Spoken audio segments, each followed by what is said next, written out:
What is up, Raider Nation? How we doing this evening? What is going What on? it do? What it do? Salute. What up, what up? Salute. Sorry for the delay. Leo was on his way home from work. He's stuck in LA traffic. I don't know about LA traffic, but these guys have an idea. So He ain't gonna be here. He's gonna 15 be minutes here. away from home, he's an hour away. Be here at the end of the show, folks. Yeah, for sure. Yeah, this is we're probably signing off, right? Yeah, he'll tap in eventually at some point. So yeah, so we apologize for being a little bit late. We pushed it back because he was running late, and then found out he's going to be even longer because of traffic. So what's going on, guys? How you been? How's things? Good, chilling. Same old, same old. Good. So I know people have commented about the image down below, the thumbnail that was used. So Jay made it today, so I'm like, fuck it, I'm going to use it. Let's add some humor into this shit. So no. All I know is my name's not on this, so you don't know which one I am, obviously. Oh, I'm yes, you do. Yes, you do. You're At least like I'm not the chick. Dude in the middle. Hey, fuck you, bro. I'm the best looking one. So I made it. All right. So I'll tell the story. So I tried him. Leo wanted me to make a thumbnail. So I'm like, I'm going to make a Jeff thumbnail and be lazy and have the computer generate one. So this is what it spewed, and it's a gag image. It wasn't intended to be put up there. But this guy was trying to be a silly fuck, put it up there and put it on his channel. So guess what? I made one for us too. So if you guys want to see, go to my channel. I got a couple of them put out on my channel, on my Instagram, TikTok. I didn't put it on X, but Instagram. Definitely not me, because that guy has no neck in that picture. So at least it looks exactly like you, my guy. Let's put it up. I don't have it. Oh, I have it. Yeah, but I still gotta put it up. Let's the chat. Hey, chat. Does this look like Jeff? Let me know. Share real quick. Does this look like Jeff? Put it up, Jeff. Does this look like Jeff? Let me know. That's fun. That guy's got hair. It's definitely not me. That guy's got a full fucking head of hair. The face, the beard. Actually, he's got a fucking mullet. Dude, look at the guy's neck. That's definitely not me. Actually, it is a woman, bro. Like a bearded lady. Really? Yes, I swear to God. I'm not That's one ugly ass chick then. Oh, man. I forgot her name. Damn it. It was like Vivian something or other. Let's hit up the chat. We don't want to forget them. We've forgotten them enough tonight already. so Rorschach's in the house. What's up, brother? Salute, my guy. Rundown's here. What's going up, Rundown? What up, Run? Jason Down's in the house. His wife's out of town, so he gets to stay up as late as he wants. And I even mentioned to him, I said, so she wears the pants then, huh? Smokey the Bears. What's up, man? Welcome to the show. Appreciate you. Rose Town, what's going on, man? That was me typing to Leo. Let's see, that's you. Raiders Foo, what's up, brother? What's up? What it do? What up, Chris? Frank Weber, what's going on, man? Sometimes she wears the pants, but they're my pants. Woohoo. Whoa. Chat GPT, Google some random football fans with different ethnic backgrounds and gave them. Bro, I just put like make a thumbnail for a video, YouTube video, the Raider connection, and then our names. And then this is what it fucking spewed out. I did like 3 times, bro, and I changed the asking, like remove the people and like do all this. And that's fucking funny though. Well, when you put that in the group chat, I was like, "What the fuck is that?" And then Leo's like, "Change the thumbnail."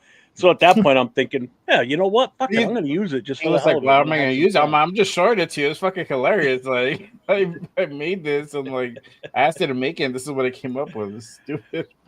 What's up with AI? What's going on? Stupid AI. Sacktown, what's up, man? It's the damn guys. We have the goat Jeff looking like Gandalf the Grey. The disrespect. Oh man. My God, Tyler, hey, what's going on, hilarious, bro? Always like, yeah, we apologize. Sorry, Jason. I know your time's valuable. Space Beast, what's going on? Wait, it's all good. Let's see. Who else we got? Navman's in the house. What's up, Hey, Navman? really quick for that thumbnail, I was actually gonna put Navman's old lady. Shout out to our guy Ardell. But I didn't want to do that. I don't want to do my boy like that. So I just put Jeff on it because nobody would have. No, only like me, him, like you, him, and me would have gotten it. Like maybe, that was Nate fucking would've gotten hot, dude. I haven't laughed out hard in a long time. That was fucking great the other night. That was Monday night, right? Yeah, my days are all blending together. That was fucking hilarious. Oh man. Let's see who else we got in the house. Who else we got? Dixon Siders in the house. What's up, brother? Salute. What up, Dixon? Frank saying that's me after the draft. Here he is, Navman's old lady. What's up? Oh, shout out to my guy. Bro, I was gonna put your name on it. Oh, that would have been hilarious. Charm City, what's going on, man? Like that. Gord Peterson's in the house. What's up, Gord? What up, Gord? Salute. Yep, Navman, control your old lady in here, please. Keep her under control. Let's see. I think that's everybody. Oh. Ardell back. What? Burner converted to main engaged. Oh, he switched to his burner account. Even changed the logo so it's the same. There's Foo. What's going on? I think that's everybody, right? Did I hit everybody? Yep, that's everybody in the chat. So, welcome to the show. Again, we're sorry, but we're here. We're here. So, the most recent news this week was the press conference on Monday with Spytech, Pete Carroll, and Geno. So, we're going to do a hard dive right into that one right away. So, yep. Who wants that one? Let me go ahead and I got that ready already. Go for it.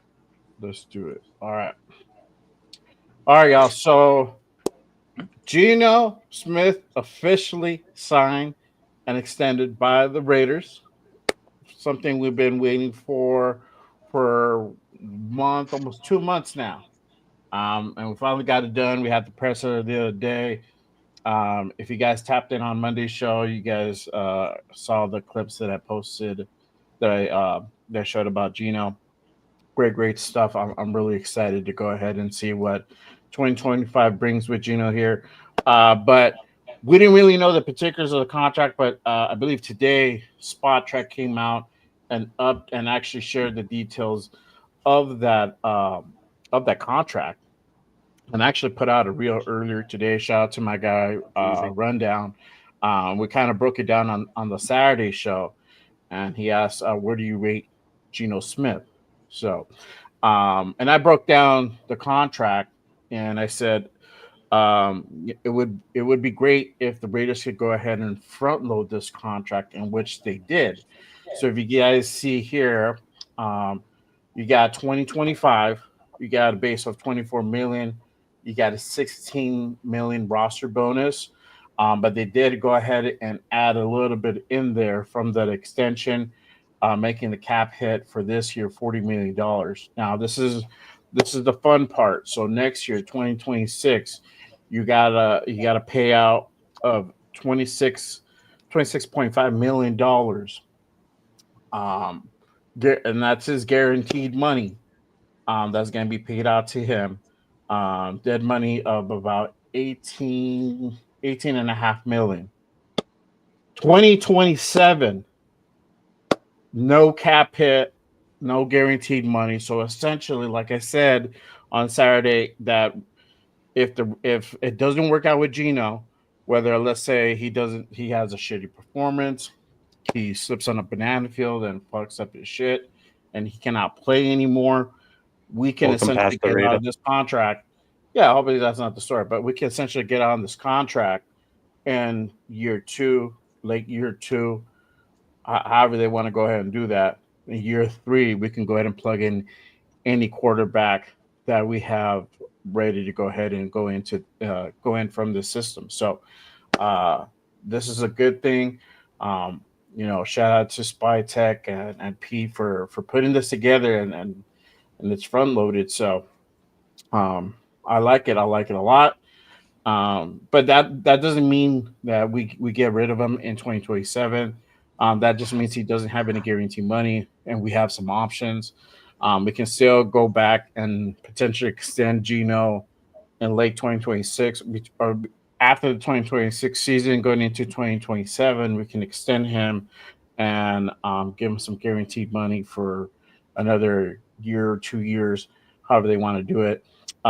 Remember, he's 34 years old. He's going to be 35 this year, so by then he'll be 37, going on 38, and he'll be at the kind of tail end of his career. So there you have it. That is the breakdown of his contract. You guys let me know your thoughts in the comments section about this contract signing. What do you guys think? So I broke it down. What do you guys think? I'll start with you, Nate, and then we'll go down the line.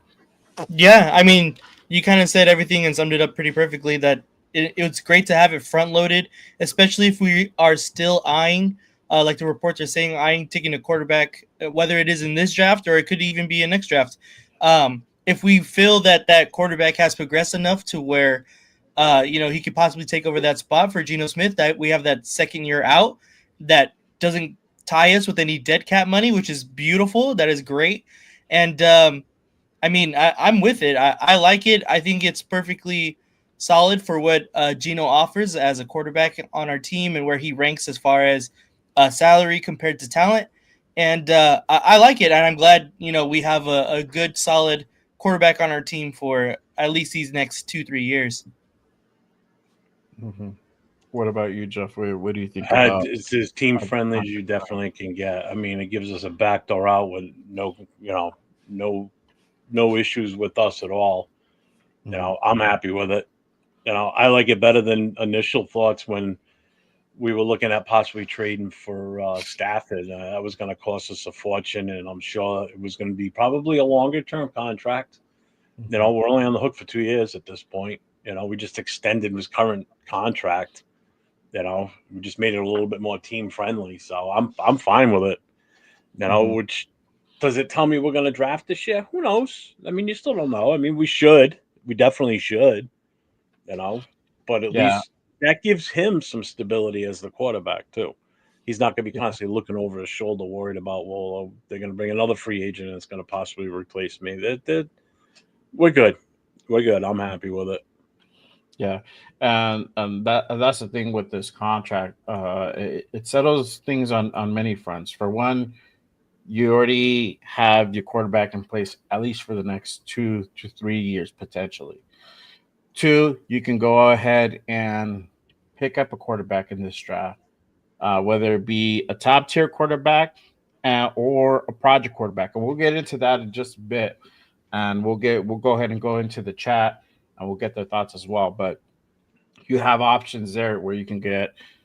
I said you can go out and get Shador, Jackson Dart, or you can go ahead and wait to the later rounds, get a Jalen Milroe, Will Howard, Kyle McCord, Tyler Shutt, any of those guys in the later rounds and set them behind Geno for the next 2 years, right? So you have options. Now that we had Jack Jones leave us on Monday, we're out of an outside corner. Now, is that going to be part of the agenda now? Are they going to shift? Are they going to shift focus? I don't know where they got this stat from, but they had said that Pete, in his first year in every NFL team, goes out and drafts a cornerback in the draft in year one. Every team he's been in, it's crazy. I don't know how they got that stat, but that's the stat. So is this going to be a repeat of that? Is he going to follow suit and try to get a big corner? I mean, you got Will Johnson. I talked about Jahdae Barron on Monday. I like him. I like him a lot. Actually, I like him a little bit more than Will Johnson now. And I'm not mad if they go ahead and trade back into the first or trade down into the first to go ahead and get him. But that's option there. So different options that the Raiders can go ahead and do now. and having this contract being set up the way it is. So, but I just want to bring this up while you were going through with the image you had up on the screen. Pastor Raider Chris, he says, so many Raider content creators that I haven't found. Love it. Glad to have found another pod. Well, welcome to the show. We stream from all three of our channels. There is a fourth one, Leo, who's not on right now, but he will be here hopefully before the show ends. He's stuck in LA traffic. But we are the Raider Connection. There's 4 of us in total. So, hit all 4 channels. The links are in the description. We all have our other shows that we do personally too, and some collab with others. Like Nate and I do a show also together. So you came to the right place. We got a good group here that we deal with on a more regular basis. So yep, for sure. We don't pretend to know it all, but we do the best we can with what we know. Where was I at? Yeah, yes, sir. Yes, sir. A bunch of comments. Let's go ahead and hit up that chat for sure. I agree at first, and more for Stafford for 1 to 2 wasn't worth it. I'd rather have Geno and didn't cost much. Best option for us. Stafford wasn't realistically available. No, and I think Stafford also just played us against the Rams to benefit for him. I mean, what are you going to do? Plus, he's a lot older than fucking Geno, too. That's the other thing. Because he's, 37? So he's already two plus years. And he's got his ass whooped the last few years, too. Not for nothing. Whereas Geno spent quite a few years as a journeyman and not really playing. So his body might not be as banged up as somebody like Stafford. Rorschach, this is what happens when you have grown-ups in the building that know what they are doing. Finally, now I believe we can now be at ease. I mean, what do you guys think? You guys feel that way? It seems to definitely be trending that way. That's for sure. Yep. There's grown-ups at the table, and everybody has a really level head, and they're making smart decisions as they should. And so I'm very happy how everything has transpired up to this point. The ultimate test, well, no, I'm going to take that back. I think the biggest test, one of the biggest tests is going to be the draft, but the biggest test itself is the season, how we actually turn out, right? So if we walk away with a pretty good, let's say anywhere from 8 and 9, 9 and 8, I think this season would be considered a success. Obviously, anything more above that is exceeding expectation and is amazing itself. I think if you have the team go 5 and 12, maybe even 6 and 11. I don't know if you consider it a success. I think 7 and 10 would be around that mark too. We can actually consider success. So this question from Smokey kind of hits this topic right here: wish list and best fits. So who's the number 1 player you guys can take at number 6 that can help Geno become the guy that you guys need him to be to get that championship? I mean, I don't know about winning a championship right away, but at least righting the ship, getting us back on kilter. What's your thought, Nate? What would you like to see us do? To me, address more pieces on the offense for sure. We know we don't have a running back room, and then we know outside of Jacoby Myers, our receiver room is pretty shallow. It's not very deep, and I would like to get more weapons because I know that a Chip Kelly offense works really well when you have a bunch of weapons and you can spread out the ball.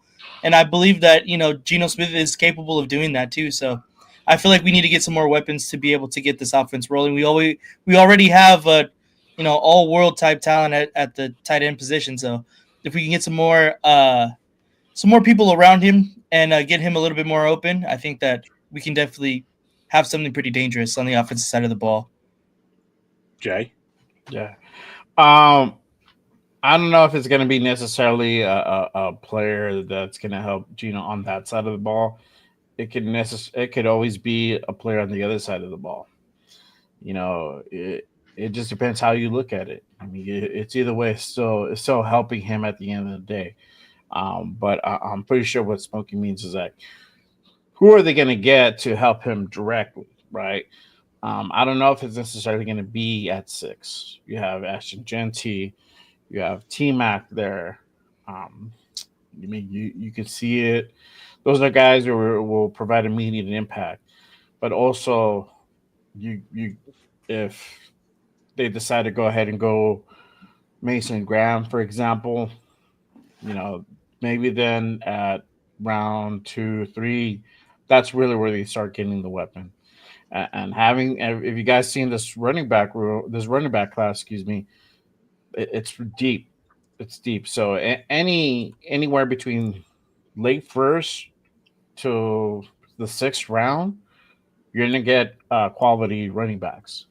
You're gonna be able to go ahead and find a wide receiver in between that to go ahead and help Gene out for sure. So there's different ways you can go about it, right? But that'll be the telltale sign. Running back is what we definitely need. Yeah. Especially want to really get that run game established for sure. I mean, the luxury point at number 6 is we could do anything at that point. You know, if T Mac's there, we can go him. If Genty's there, which I don't like, we could go him. Depending on the offensive lineman that's there, we could go them also. So, I mean, just on the offensive side of the ball, we've got 3 options right there. More than likely, one of those is going to be there. And also, the other option is trade back, get more picks, and really put more players on the offense around him too. Or like you said too, that it doesn't necessarily mean the offense. You know, you got a defense that's going to get the ball turned over and give us better field position. That's even better too. You know, because I mean, just look at the front defensive end line right now. I mean, and if we draft another guy in the front, I mean, the rotational situation we'll have with that defense is just going to be off the hook. You know, so see whoever we get at all the selections in the draft, we have to support it by all means until otherwise, because we know some do not pan out exactly. It's a crapshoot. The draft's no guarantee. It's worse than the lottery in some cases, to be honest with you. So that, I mean, any other wish list and best fits you guys can come up with, you think? Based on our immediate needs, basically. I had mentioned earlier, uh, possibly getting Will Johnson at 6, or trading back and getting Jade Barron. You also got Rebel there as well, out of East Carolina, Eastern Carolina. So those guys, I mean, Jack Jones is talented, and he did provide a spark when needed, but also too on the flip side, it's a double edged sword. So he would get cooked a lot, and that's a bad thing. What I think now we can go ahead and relook that position and say, hey, we need a solid guy that's going to be who, yes, can take risk every now and then, which is fine, but also at the same time just play, that kind of shutdown corner. That's really what we need. So looking at the measurables for Jade, I mean, this guy can play the outside. He can play the slot. The guy is quick. He's tall. He's about 5'11", runs a 4.3. He has a great set of hands, feet. The movement is there. I mean, I read the measurables. I'll read it again if I have to, but it's really nice, and this is very impressive. So you got we got Rebel as well. He's another potential that you can probably go ahead and get. I assume probably in the late first, maybe somewhere in the second.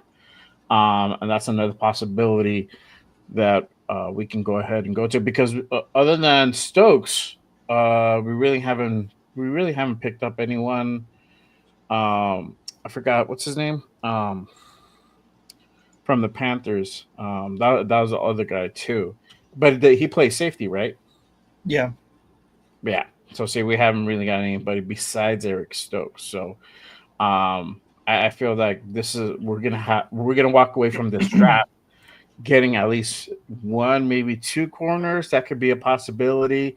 Uh, you know, Pete likes those big corners, man. I mean, don't be surprised if we get some talent, um, you know, early on and probably later on in the draft. He might do it the same way he's going to do the running backs. It might be a thing where it's in between. So um, just expect that. This comment kind of threw me off there for a second. It's not like we're running it back, but never mind. I get it now. We don't have Getsy and we don't have Minshew. I was reading that completely wrong. I was like, what's he saying? Yeah. Hey, we got a super from our guy Nav, man. Shout out to our guy Nav, man. There you go. Thank you, brother. Let's see. My take is this: I trust this staff for the first time in forever to make the right call, whether trade back or use the picks. Losing a third with Geno could be made up with a single trade back and then some. Oh, I agree. That's why I'm so big on the trade back. You know, if I've got that option, if somebody says, "Well, do you want to make this pick or do you want to trade back?" I'll trade back. You know, especially depending on who's available. Just out of curiosity, just throw this out there. Say Travis Hunter is available at number 6. Okay, probably the highest regarded guy in this draft that people are going to want a gun for. Do you know what kind of a draft haul or pick haul you could get trading that spot at number 6 away? Nope, because I'm taking him. Instead, no, I'm just saying, instead of taking him and really building, bringing in pieces additional to this team, I mean, that would be I'll tell you right now, you're going to swap the first round pick for this year. You're probably going to get a first for next year, and you're probably going to get a second this year's draft. So you're already going to gain a pick in this year's draft in the second round, which is huge. Because Jay, you've said it all the time, and I know I've said it too. This is where the bulk of your players are going to come from. As you said, you're meat and potatoes in the draft, the second and third round. Mm-hmm. You know, potatoes. Those are the guys that are going to really have an impact on this team. I mean, granted, your first round pick will too, but those are the guys that you can plug and play pretty much right away. I mean, the draft haul would be, I think, absolutely ridiculous. You know, but do you feel different if that was the case about trading back? If, say, that was the scenario, if somehow he fell to us? So I mean, it's kind of hard not to take him now. I won't lie. Let me say this. I'm gonna turn it over to Nate. So I said on Monday we're in a unique position where we can sit back and see how everything kind of unfolds up until the point about the 5th pick, and then from there we can make a decision. Which Spy Tech, from what I've heard already, he's already calculated certain moves if certain things happen, which is great. I love to hear that. Meaning he has contingency upon a contingency for a contingency and another contingency that might be a contingency. So, but we're in a unique position. If we don't like what had been picked and what's going to be available, we can trade back. We can get best player available. We can, there's different options that we can do. We can find a trade partner that we feel that's going to be willing to go ahead and fork out some dough, right? And meaning in draft picks and draft capital to get to that number 6 spot, right? And we can go back to 9th. We could go all the way back to about 18, 19, and still walk away with really, really good picks with the solid pick in the first round. And then you might be able to go ahead and get another second and another third on top of that. And even just having one of those, I think it'll be great, because we can get a wide receiver, we can get a corner at that point. We can do so many things having another second or another third. What do you think, Nate? Yeah, I completely agree. As far as the Travis Hunter thing goes, if he's there, I'm honestly going to take him.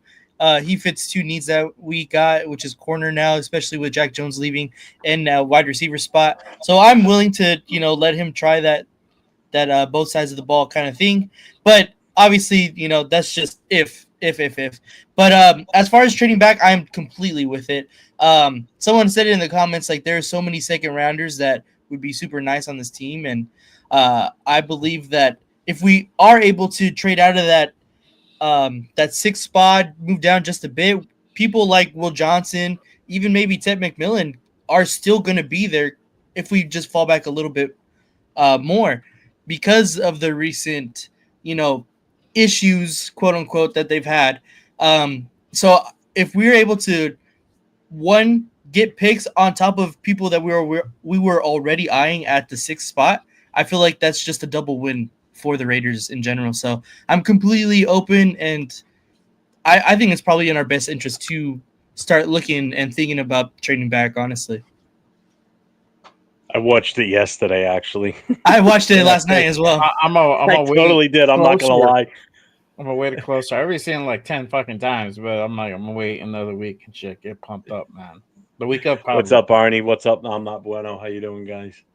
I just happened to be on Netflix last night watching something else. That ended. I went back to see what else I could watch next. That was on there. I'm like, fuck That's it. an amazing movie. I love that movie. Watch that. It's wrong team though, but I mean, it's so convoluted, but I'm like, I like it still. I don't care. It's such a good movie though.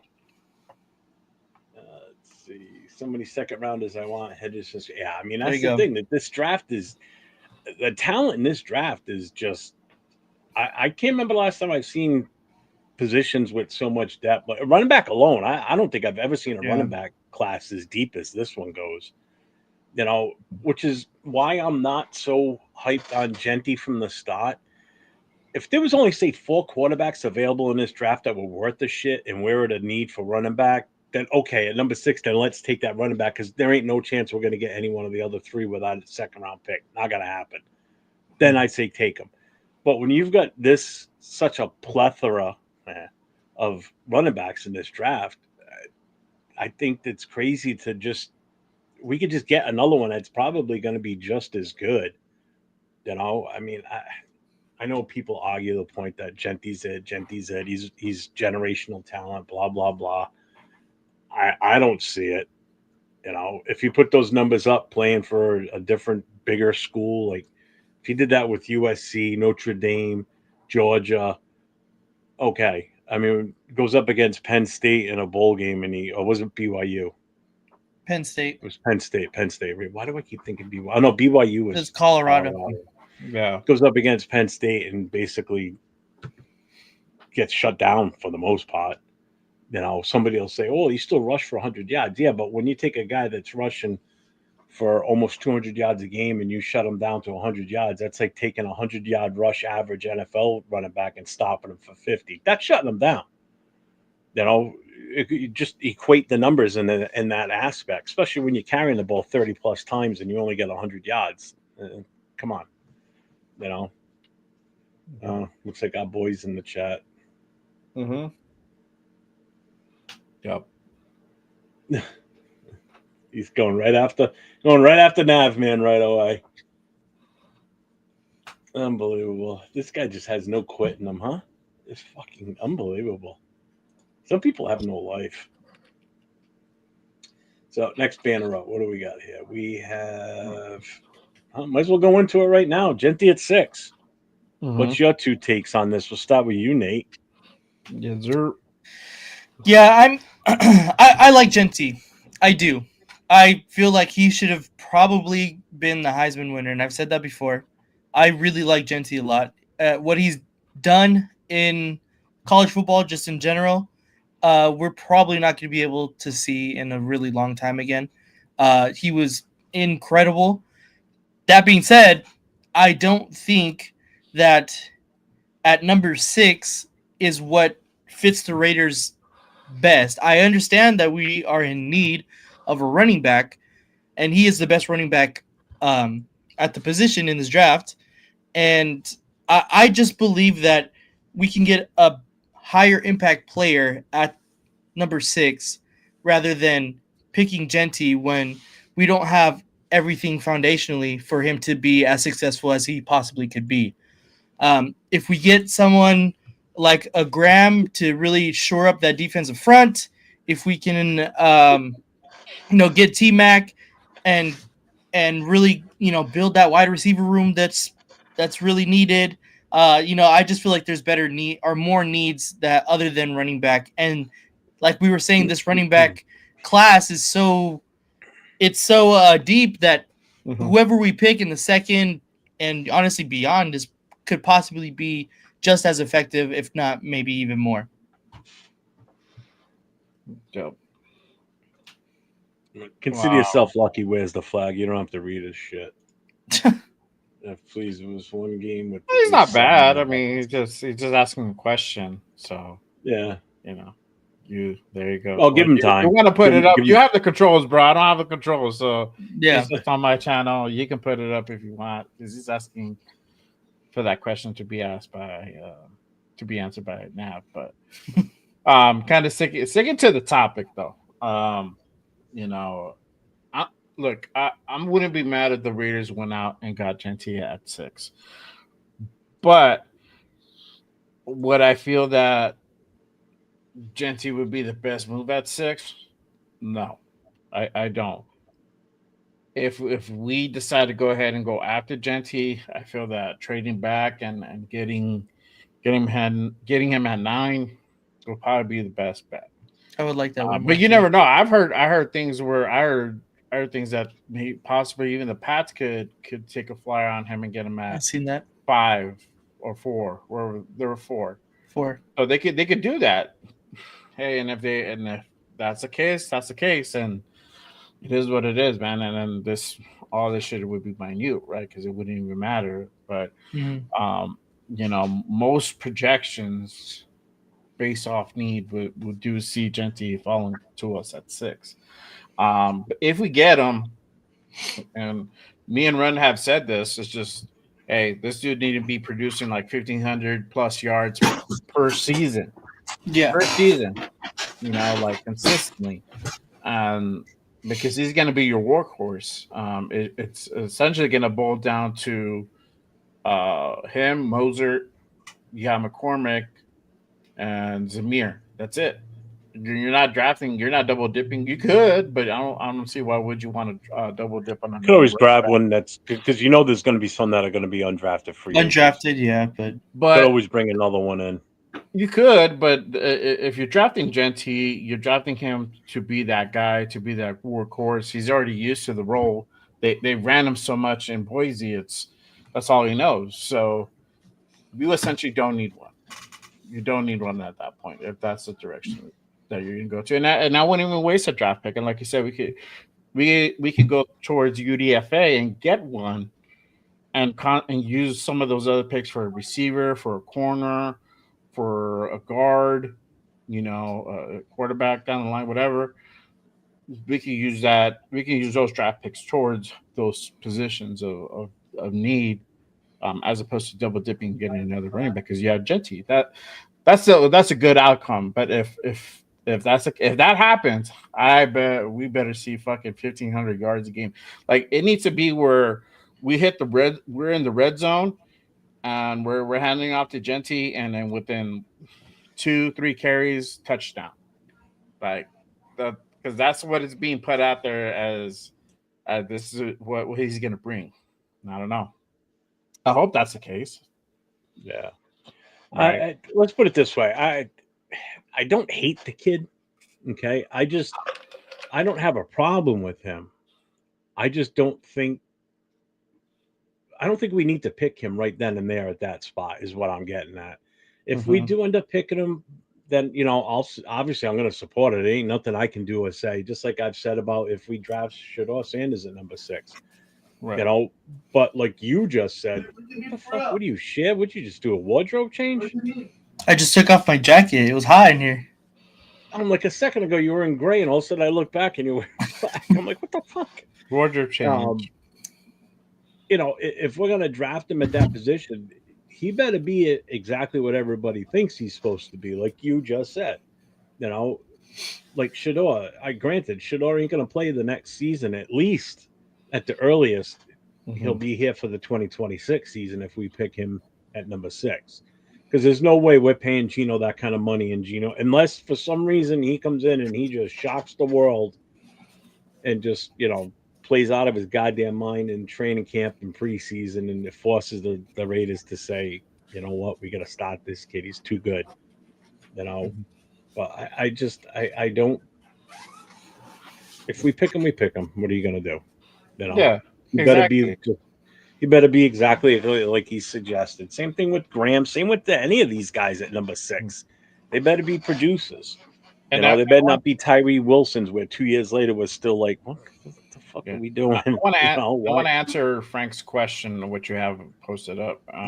He has question: will Genty get better, or has that man already peaked? Shout out to my guy Frank, first and foremost. But no, the guy is gonna get better because the word generational is being thrown out there, and when you have that word thrown out there, you don't say that about a person who's already peaked. You're gonna say about a person who's at the brink or at the very beginning of greatness, right? You look at Saquon. That you could say that about Saquon, and literally game changer right there. So people are saying that he's on that path. So no way I think that he's peaked. This is, I mean, I'm going off by the words that are being said by other people that he's supposed to get better. He's supposed to even be better once he gets to the NFL level. And if we get him, I hope that's the case. I hope we get to see the next best thing to be out here in Vegas. For sure. So Smokey says you guys don't move up for Abdul Kader. I believe he's worth it. I'm not a big fan of moving up in a draft. I don't want to lose draft picks, and I don't think either one of these two guys with me. I don't think Jay or Nate are on board with that one.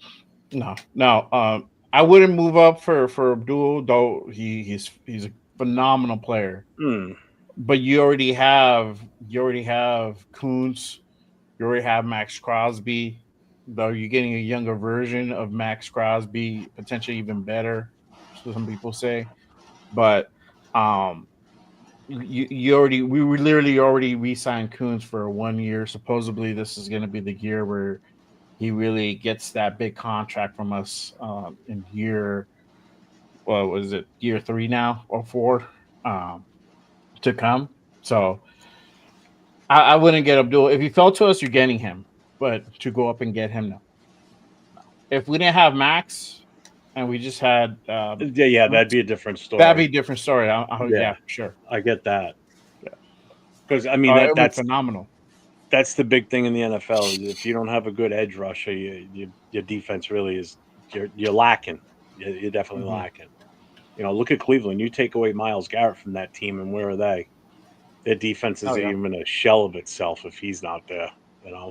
Which is why they threw the bank at him. They had to. Oh yeah, it's the only way he was going to want to stick around and play for them. Can you unblock for the chat? It's not me. Nothing I can unblock. He's not blocked on my end. What does he need? He said unblock him, not unblocked. It's just that if he's in another channel, like he's in Jay's channel chatting.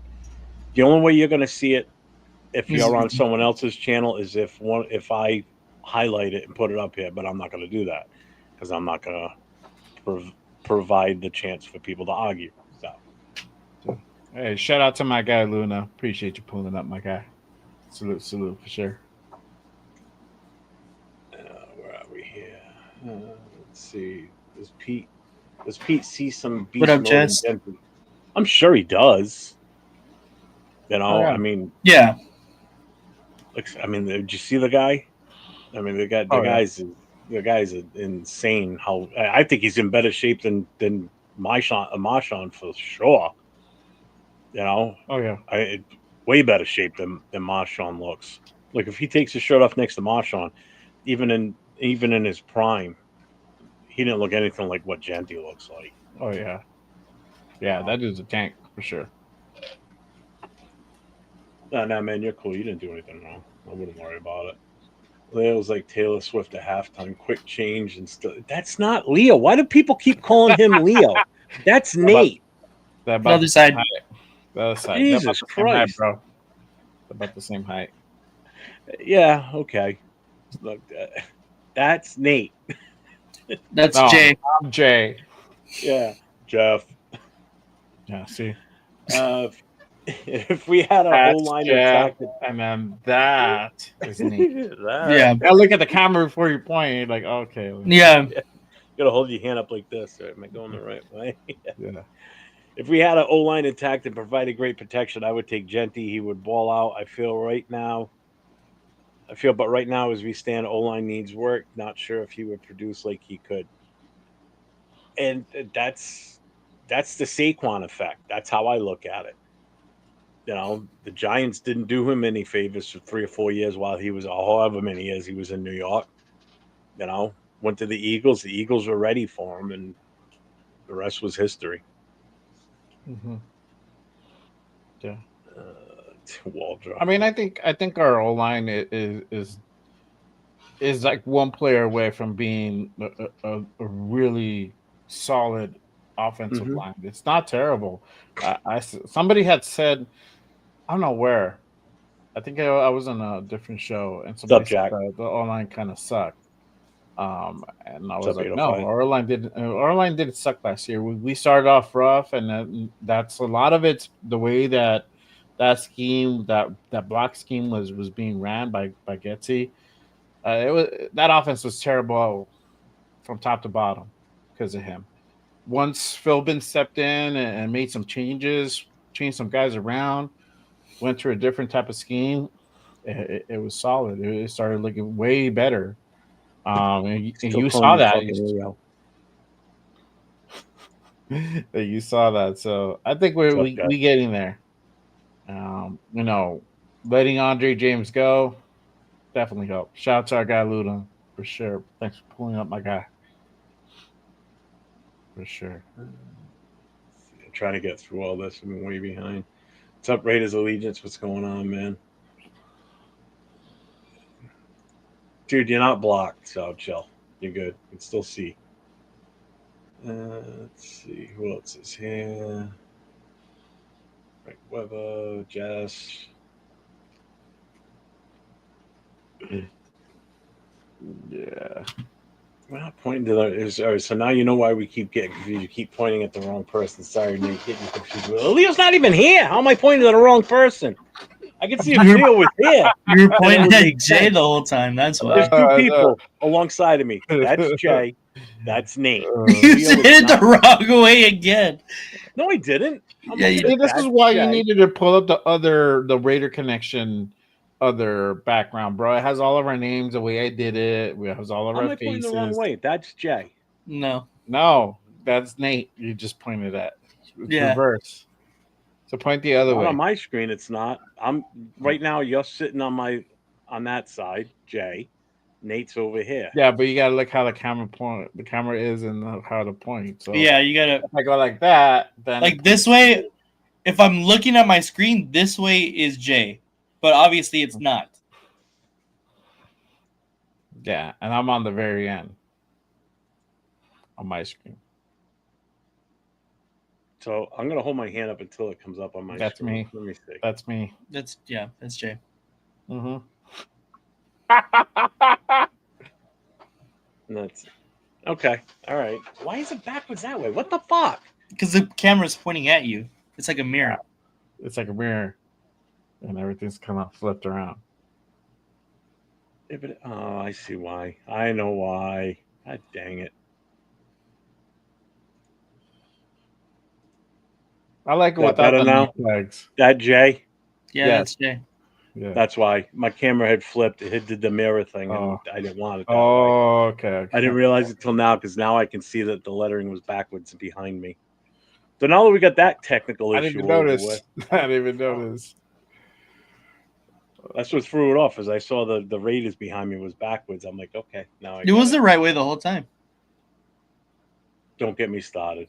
No, it was right. It was right the whole time, but it's not backwards right now either. So. Super chat. What up, Jess? My guys, Jeff and always calling. Thank you. Salute, my guy Chewy with the $2 holla. Desert Raider in the house. What's up, man? What's up?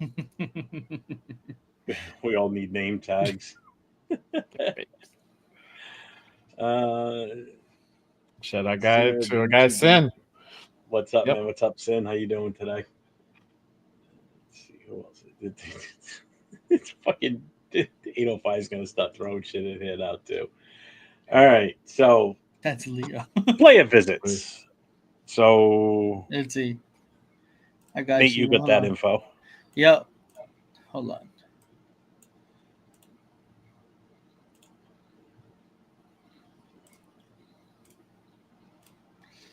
Okay. All right. There we go. Can y'all see it? Yep. Okay, Yeah. cool. Yeah, the Raiders had held. This was from 4 days ago, so obviously, like reports of recent, this added a couple of guys, but so far, the Raiders have held private workouts with some of these guys. Obviously, the big names would be probably right here at quarterback and Jalen Milroe, Quinn Ewers, and as we know, as of today, we're going to bring in Jackson Dart, which I believe was today or might be tomorrow, and then of course Shedeur Sanders on Monday. But some of the guys that I actually really like on this list here is, of course, Will Campbell, Ashton Genty. That's the big talking point, of course. I know Jay's guy, he likes Odelejo here. Nick Emenwari and Malachi Starks. I feel like if we go the safety route, those are two really good guys. And then, the cornerback, Will Johnson out of Michigan. Those are just obviously a couple of guys here. But yeah, these are all the players that the Raiders have had on private workouts. I'm kind of looking forward to seeing who else comes in. I know, like I said, we know now Jackson Dart and Shedeur Sanders, but of course that's not going to be just them. So yeah, does anybody on this list stand out to you guys? Because I know when I posted in our chat, I put, is it more than likely, we draft one of these guys off of this list? So what do you guys think about that? Well, I mean, these are just visits. Yeah. You're gonna have guys who come out and visit. They're gonna go through,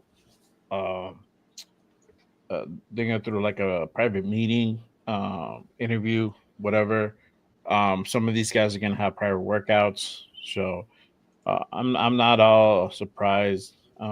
Not necessarily because they're not on the list doesn't mean they're not looking at other people that could potentially get drafted, right? So, right. It's up all right, Raider.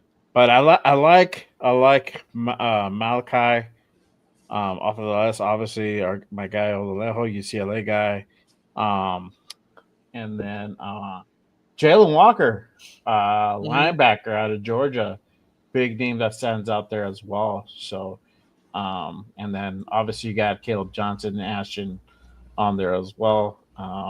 Luther Burden out of Missouri. That would be a pretty cool pickup. Yep, that would be a pretty sweet pickup for sure. What about you, Jeff? What are you thinking? I mean, again, it just visits. Every team's going to do this. It's part of their whole due diligence. Right. They got to, even if they have no ambition to draft a guy, you still got to do your homework just in case someone falls to you and you're not expecting them and all of a sudden they're there. If you're not ready for them, I don't get all excited over the this play is coming in, that play is coming in. Any team that's worth the shit is doing this, for the potential the top 30 players, to make sure that who you're going to be possibly getting. That's why they do this at the combine too. They have these interviews at the combine or at their pro days, which is why they'll send like Spytech to the, Spytech goes to the pro day for Genty. So we can sit down and get some serious one-on-one time with the kid and really find out what the kid's like instead of relying on a scout. Because we all know how past scouts have brought information back on players and we didn't vet certain players right. I mean, Damon Arnett, the perfect example right there, Somebody should have got fired for that one. Somebody, I don't know how they didn't find something out prior to. He did. John Gruden did get fired.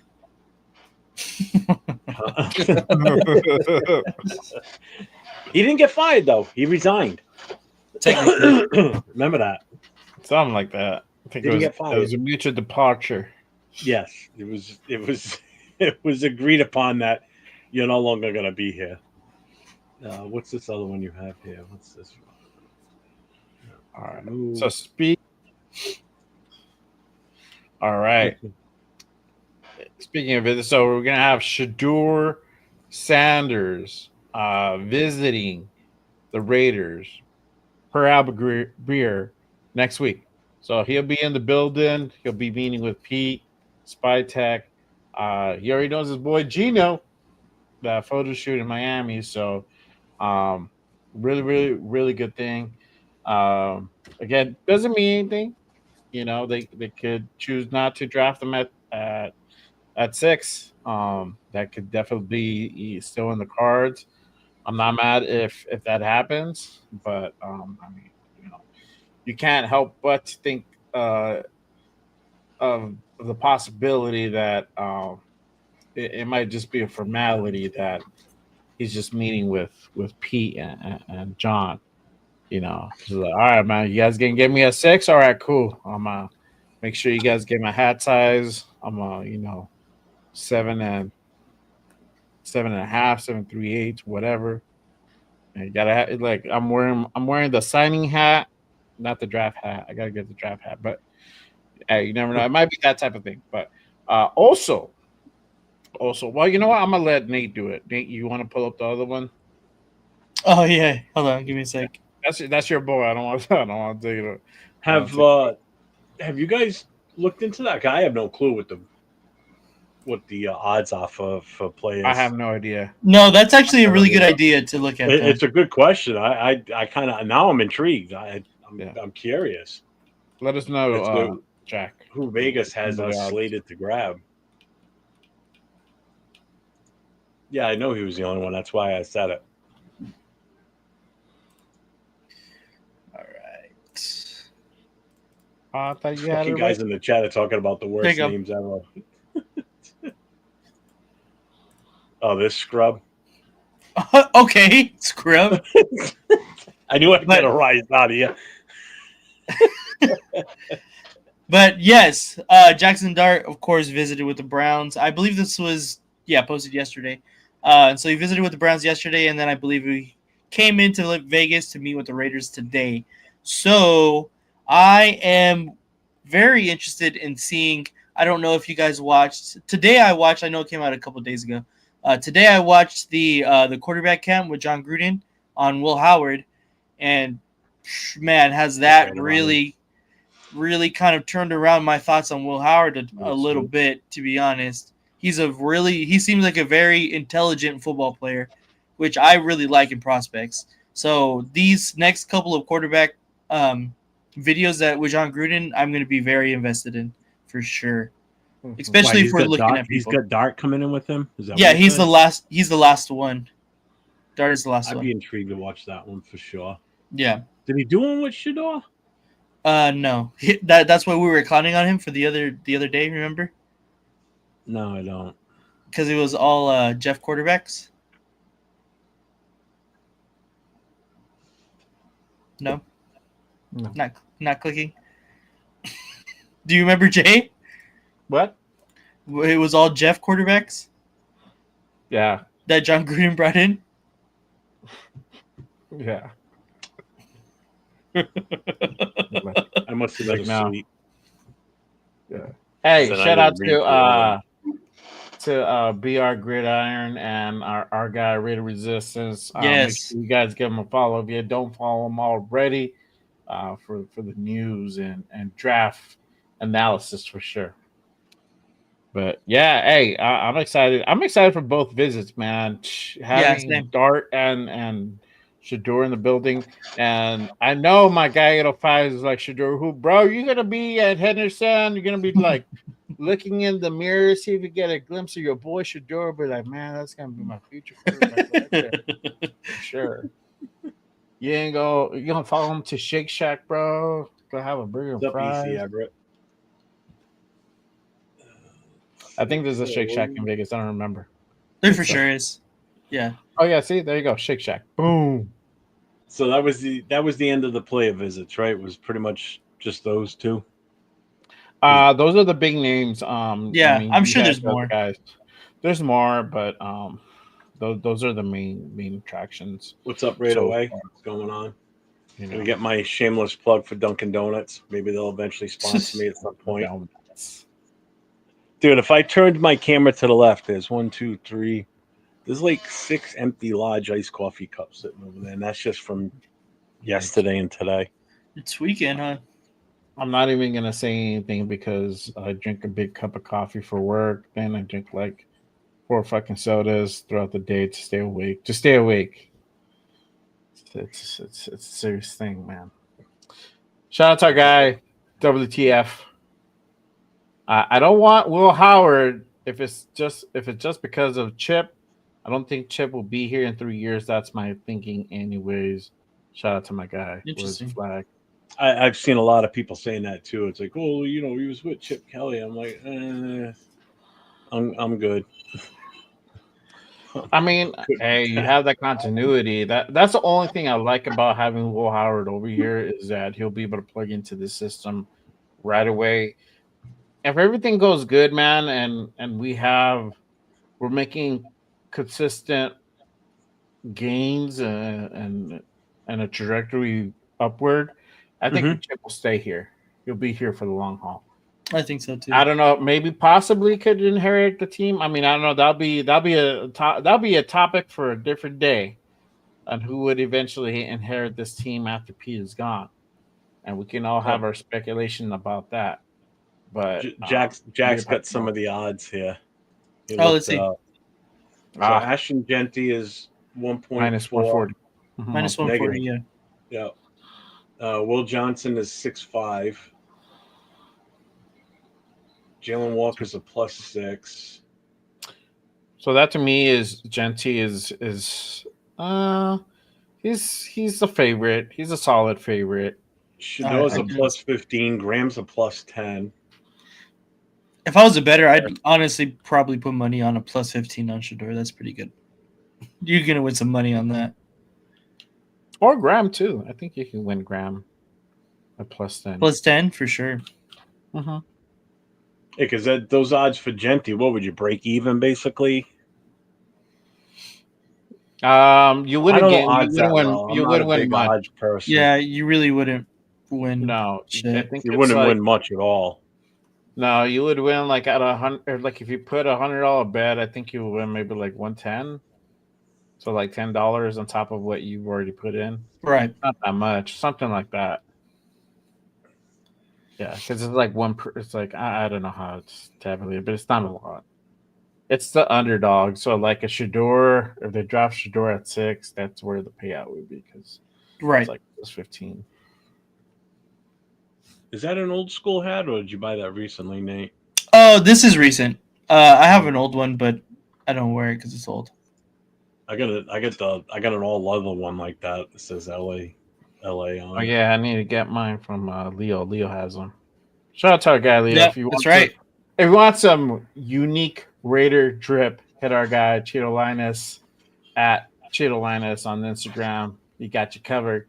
It's not your camera. No, it's not. No, it's the lighting. It's the exposure. Yeah.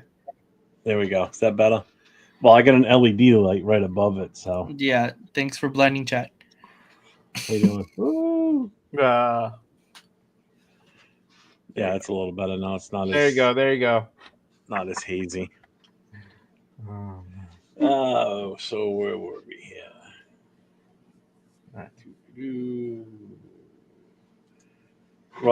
Rorschach. I want a QB that Tom Brady feels that can take us to the future. Raider Rebels in here. He's pushing for Howard. Looked damn good. It was impressive with Gruden on Barstool Sports.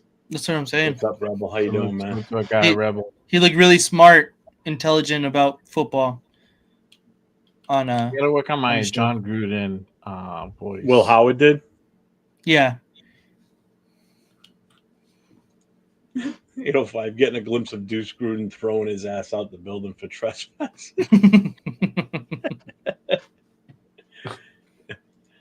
Is Ashton Genty the best running back in the draft? Yeah, I mean, he's definitely the number one. I'm not going to argue that point at all. It's considered number one of most polls. Yeah, that I don't argue. I'm not. Websites. Never said that. Yeah. Just like Cam Ward's the number one quarterback, Shador is definitely the number 2 with Jackson Dott nipping at his heels. You know, I think it really could be a toss-up between those two and the second-rated quarterback. I'm sorry. Some people aren't going to agree, right? Okay. There you go. You got it right this time. Hold on, wait. You read it again, Jeff. What do you mean read it again? Yeah, read it again. again. Gentile. I know. I just changed it to Genty because I know that's what he meant. What's up, Diesel? What up? What up? What up, Diesel?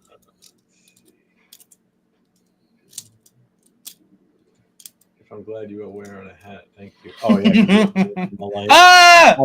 I didn't shave. I wanted to shave my head today, but I didn't. After I jumped in the shower, I'm like, "Fuck!" I knew I forgot. Jump scare warning, guys! Jump scare warning. That was a jump scare. I didn't see it. I looked away. You have to look like if you bet $1, you lose 40 cents. So you need to bet a lot to win anything. So if you that's what I said. Like you would win like $5, $10 if you bet like 100 as an example. Something like that along those lines. Fuck that shit. That ain't worth it. Yeah. Unless you put money on for them not to draft them. I don't know how that would work with that. I don't know. I don't get it. Let's see. He's no Riley and Leonard. Haha, looked good though. All right, so next banner up. Let's see. We already covered all that. We've covered draft. Draft day. 15 days. So it's officially 2 weeks tomorrow. So we are officially 2 weeks away from the draft. Came up quick. Very quickly. It seems like last week it was still like 2 months away. But now that we're within 2 weeks of the draft itself, it's what do you got here? Nothing. I'm like, don't look at all my DMs. Bro, that guy does not look like me. The dude looks like you, bro. We're gonna put you over your picture. What up, fellas? Oh, what's up? What's up? You made it. I told you. Like halftime. You made the special appearance, bro. Yeah. We're gonna do a song and dance. Woo. What's going on, man? What's going on? You missed all the important topics, bro. So Jason Downs. So my take: majority of NFL scouts have Genty at a top 10 as a running back. It's a consensus evaluation. Though we may not agree, but there is something there in these evaluations. Well, yeah. I mean, he is a top 10 running back. I guess if there weren't so many running backs that were good in this draft, it would make more sense to take him that high. You know what I mean? But I think because the value is out there on other ones. So yeah. Linus, who the fuck told you they call me Linus? Oh man. See, I knew you went to Dodger Stadium. You're wearing your Dodger hat, bro. I've been wearing my Dodger hat, dog. Baseball season. Where's your bobblehead? Exactly. The Ohtani one? You want to see it? Or anyone. No. Yeah, I want proof that you actually went to the game. Last week? You didn't see that's how I know you don't follow my story, dog. You would have seen. He doesn't. I follow it, but I just probably didn't see it. Line, bro. They made it seem like this whole thing, and it wasn't even that. Your story's like John Cena. I can't see it. I can't see it. Oh, okay. The light was reflecting. Yeah. No, it's cool. It's good enough. Jesus, hit the camera with it. There we go. What's it actually look like? Is there? I didn't open it. Oh, there's no plastic item now. No. Let him out. Let him out. No, absolutely not. So that's how they get. I'm gonna go on your offer post and be like, "It's open. The box is open." That's how they get people. He's gonna open that up like 20 years from now, and it's gonna be like a fucking fake dildo or something in there, something fucking stupid. He's gonna open up and go, "What the fuck?" I have a bobblehead from when Kobe Bryant was a rookie that Carl's Jr. gave away, and I haven't opened that bitch. That's hard. Wow. Mm-hmm. I open all of mine. I have like a lot of like 2 or 3 Ohtanis.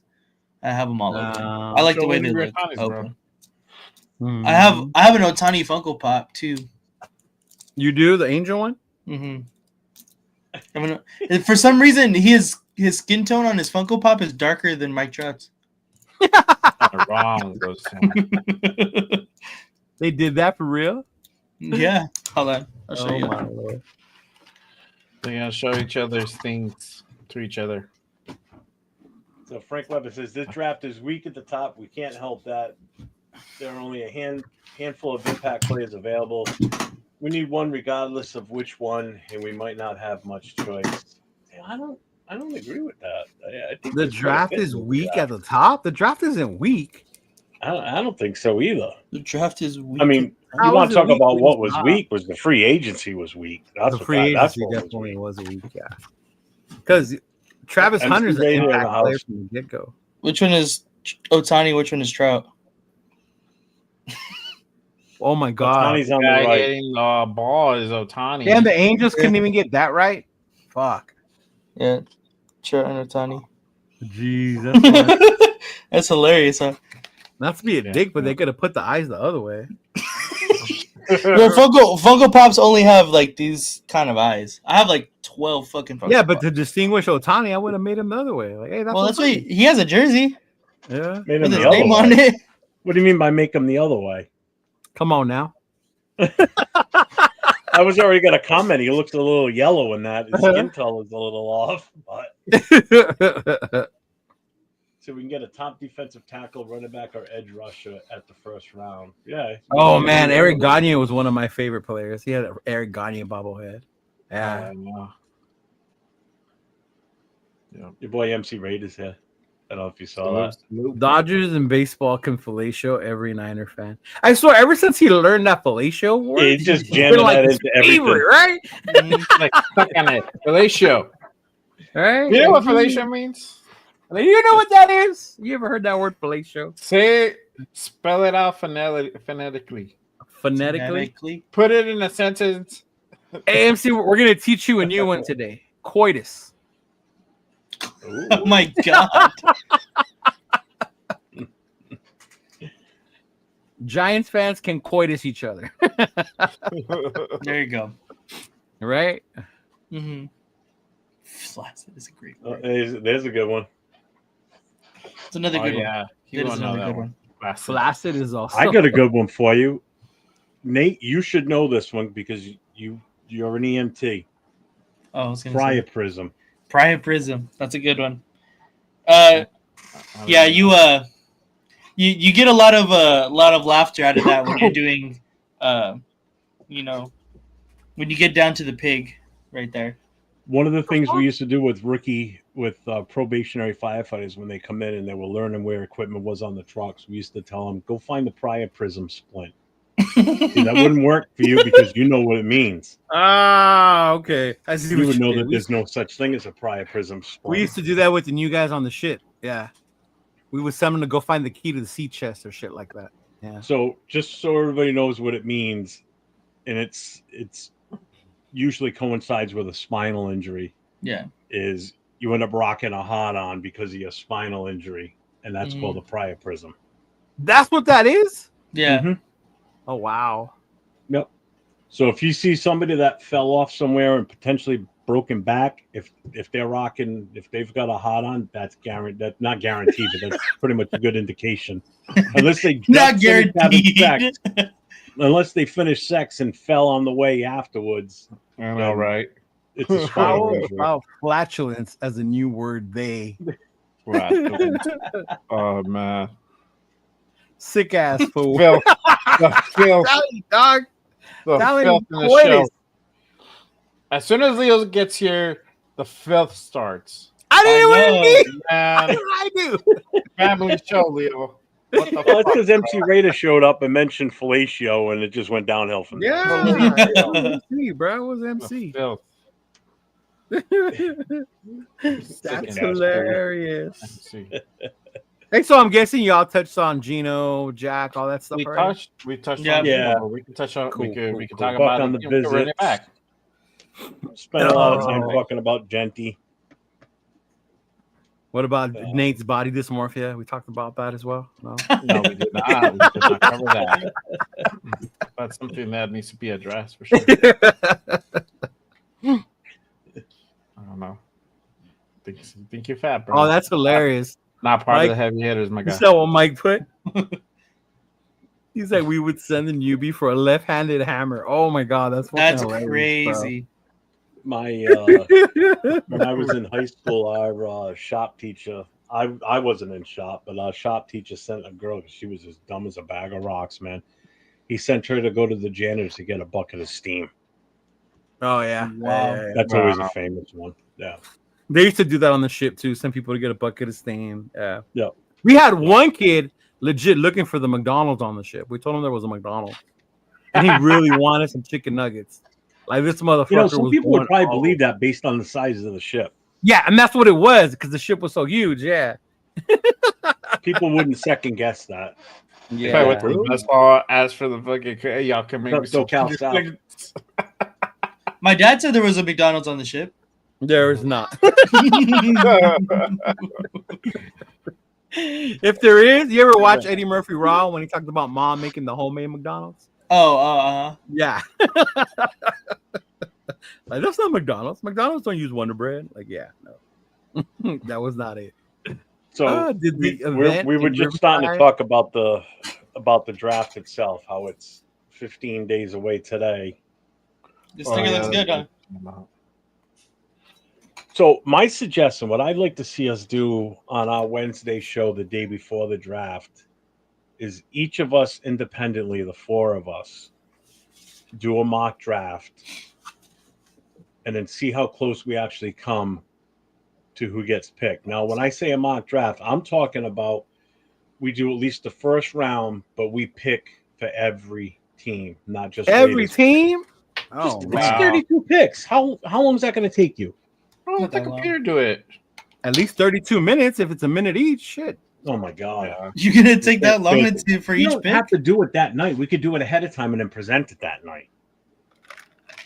Oh, okay.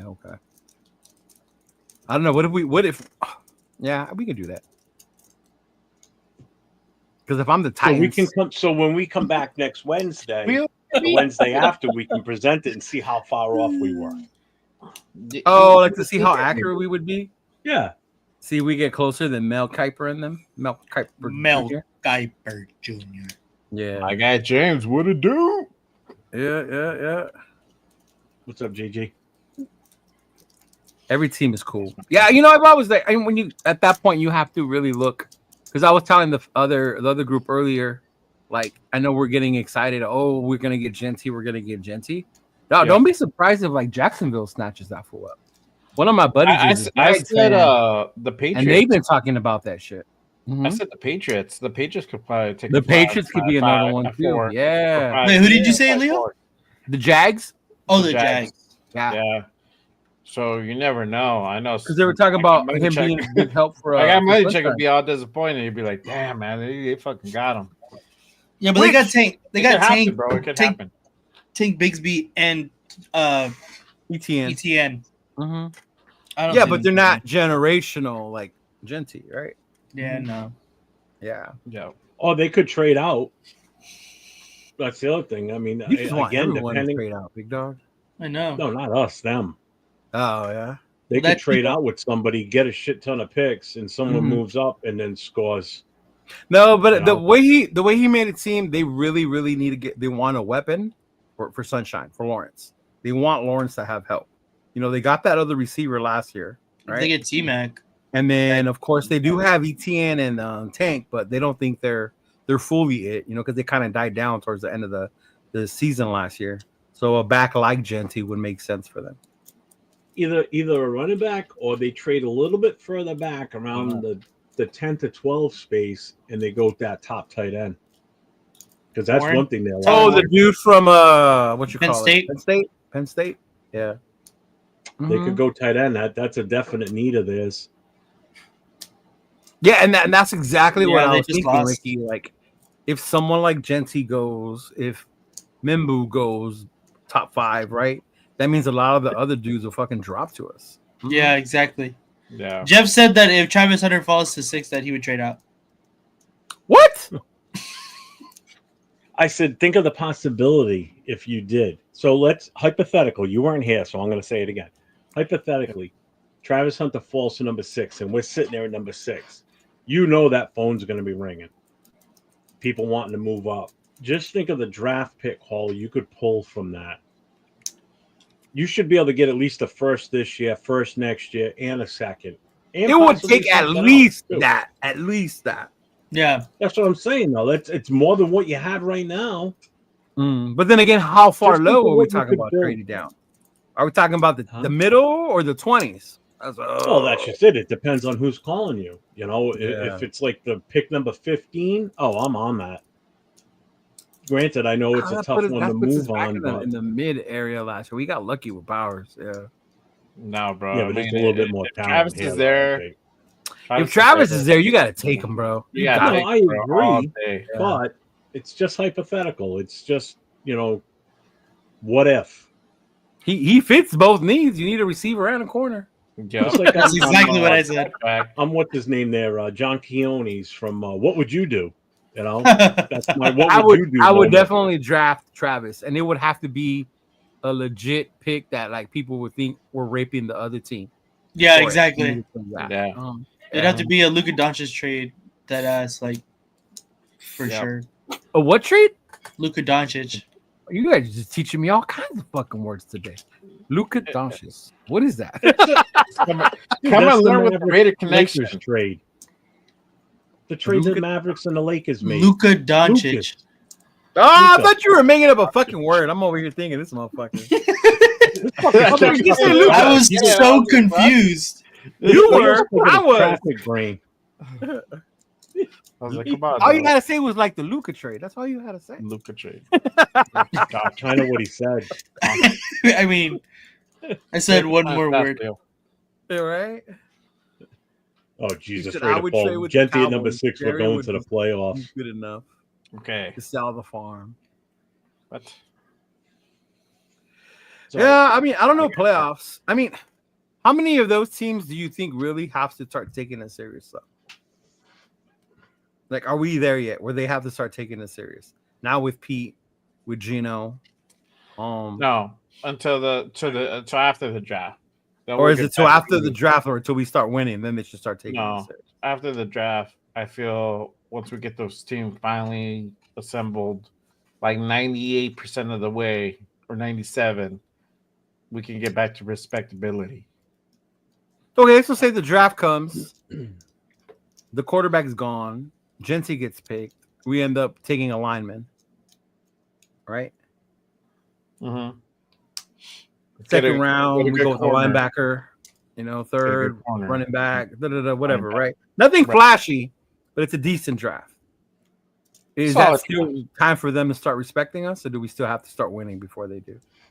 From I'll tell you this, from talking to Jack Kenna and him doing that show that he does, actually does it on Wednesday nights earlier, the Wild Wild West show, and him actually going that and show? listening to Mhm. Yeah, he goes and listens to other AFC West shows just Well, to they kinda have get a feel. the Bronco fan, the Chiefs fan, and the Charger one. Yeah, Right? he said that a lot of them are a little bit concerned now about our defense, like how scary our defense has, especially the front. Yeah. The front line, is a little bit scarier now that we've solidified these guys and what it could still potentially be depending on who we draft. Yeah. So I mean, I don't know how much fear has been struck in the actual NFL players thinking, on the offensive side. Mm-hmm. Somebody like Bo Nix being a second-year player, he could get rattled easily. Sherbert's Sherbert. He's still going to fuck up somewhere. Mahomes is the dark horse. Mm-hmm. Mahomes is the one that's still going to pull something out of his ass and still make plays, even though when you think you've got him, that's just the way the fucker is. But their offensive line did take a hit. I mean, they did lose Tooney to the Bears. So. Yeah. They kept what's his name, but yeah. Mm-hmm. I know my brother, who's a Chiefs fan. The one thing he does respect about our team is our defense. That line, Max and them. Yeah. Our offense has absolutely no faith in our dude. Yeah. Right now, I wouldn't be afraid of that offense. Absolutely not. Right? Even with Moser, even with Geno back there, it's still So have a offensive little line bit is of beatable. gaps. Mm-hmm. So have a little bit of gaps. It's not. It's something that it doesn't strike fear in the hearts of our enemies yet. Yeah, I don't think our offense does until you see it on the field. Yeah. Or even our defense. Like even last year, we were so excited, right? And then with the injury, that one injury, and then two injuries, like it was fucking fuck. What do we do? Time to piecing the shit back together. Especially once they fucking shut down Max for the year, right? It was like holy shit. Yeah. Mm-hmm. Lamba breath. He's not the answer for the future, but he is right now. I mean, that's what we got to go with. For at least the next 2 years, actually probably the next 3 years, he's going to be the starter unless somebody steps up and just impresses the living shit out of the coaches. I mean, Geno's the man. Yeah, but the thing is, that's not the same Geno that you've seen the last couple of years. Like that Geno that played when he was at the Jets that we played against is not the same Geno you've seen the last couple of years with Pete Carroll, right? And that's why I'm excited about Geno. And I laughed yesterday, Jeff. Was it yesterday when he said I'm waiting? I was just waiting for someone to say Rich Gannon or Jim Plunkett. Like I am not saying that that's what he is, right? That's the next thing someone's going to say for sure. Yeah, Geno's been an established quarterback, even if it's mid, it's been in the middle of the pack, right? 15, 16, 17, whatever. Like he is good enough, I think, to get the job done if the team can play well, Yeah. Mm-hmm. I had a copy of Kate said. I said that earlier in another chat. I had a copy because I'm like, I'm using that tonight. Well, that argument never stops, right? Oh, hell no. Yeah. Because if we don't pick them and they do good, then it's like, see, I told you should have picked them. All right. Case in point, Bo Nix. There was a few people who were fans of him. Very few who said he should have been picked early. But then now after he was good last year or whatever, like, see, we should have got him. We should have got him, Like, but then you look at it. How good would he have actually been in our system? Thank you. Number one, he wouldn't be throwing to Bowers, so that changes that completely already, right there. Right? A shitty ass offensive coordinator up to get him. Well, we would have traded up to get him, so we probably would have lost our second round pick too, which would have been no JPJ. So there's another. That JPJ to me, I love that motherfucker. He was the one second, right? Who showed up? Max was first, and then JPJ showed up right after. Yeah. Mm-hmm. Yeah. So if you go on JPJ's Twitter, there's an option you could reach out to him and have him come out and come on. Really? I was thinking about doing it. I was going to tell you how much. What? Well, so what happens is you could start a bid, right? It tells you what they suggest to pay. I think it was like $150, something like that. And then if he accepts it, he comes on. If not, then that money you put up gets used towards something else for him, I guess, or whatever. Yeah. Mm. I was like, like, yeah, that would be that'd be awesome. Yeah. That was on his Twitter. Yeah, it's on his Twitter. So he has an NIL deal with the company that handles and manages his appearances. Yeah. Was it the link on his thing? Yeah, there's a link on this page. Yeah. On his bio. On his bio. Yeah, that one. Oh yeah, for personal use, it has a shout out, a post, an appearance. There you go. Yeah, a proposal or event. Yeah, see, that's pretty dope. I'm gonna make JPJ an indecent proposal. Yeah, send $107. Better download that 70s porn music. Hey, whoa. Man, he legit. Like, there's very few guys in the last couple of years have been drafted that I love as like Raiders, like Max being one of them. But last year was definitely JPJ.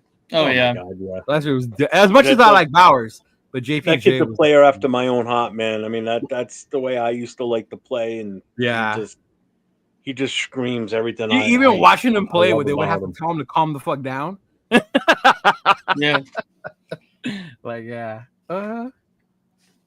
Yeah. I mean, it's cool. Who is your favorite Raider of all time? I was gonna wear the jersey too, and I totally didn't get a chance to put it on. Shedeur Sanders? No. It was a college jersey because you guys always give me shit for the Colorado jersey, but I have a Notre Dame Tim Brown jersey. That's tough. Yeah, I have a Notre Dame Tim Brown jersey. That's my favorite player. Yeah. Him and Marcus. But Marcus was tough because he was a Trojan. Hey.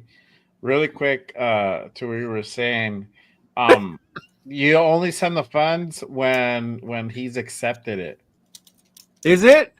Ah. Well, then why did it give me an option thing like to send payment now when I was trying to fill it out? You have to read how it works. Oh, so I should do it, and it's not going to take my money until he accepts it?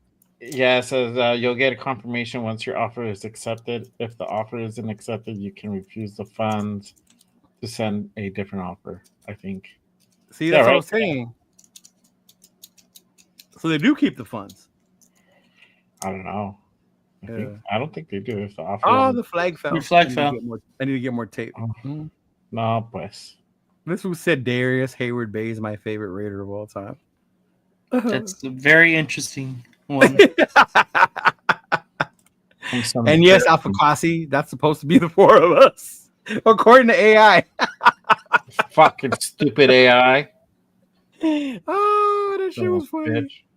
I was like, what is this? What is this?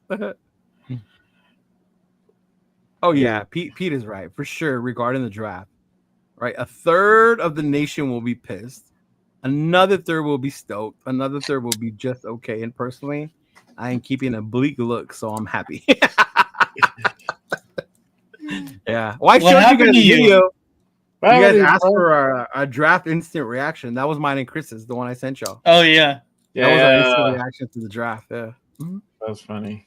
Yeah. I wish I would have caught Turf, man. Turf was hot. He was livid. Livid. What happened to you? I was this too, bro. I was like, my internet shit out. Oh. Wait, Jack. We'll say it for you. We know who your favorite player is. Jim Otto. Jim Otto. JPJ reminds me of Jim Otto. Yeah. He said Leo is a yes, Jeff is a no on Sanders. What about Nate and Jay? Picking him at 6 if he's available. Answer, fellas. Yep. No, they know. I would get him at 6. I said it on Saturday that I think if you really want to have something for the future, you need to go ahead and get the best quarterback available. Geno's here. He's not here forever. He's only going to be here for 3 years, maybe.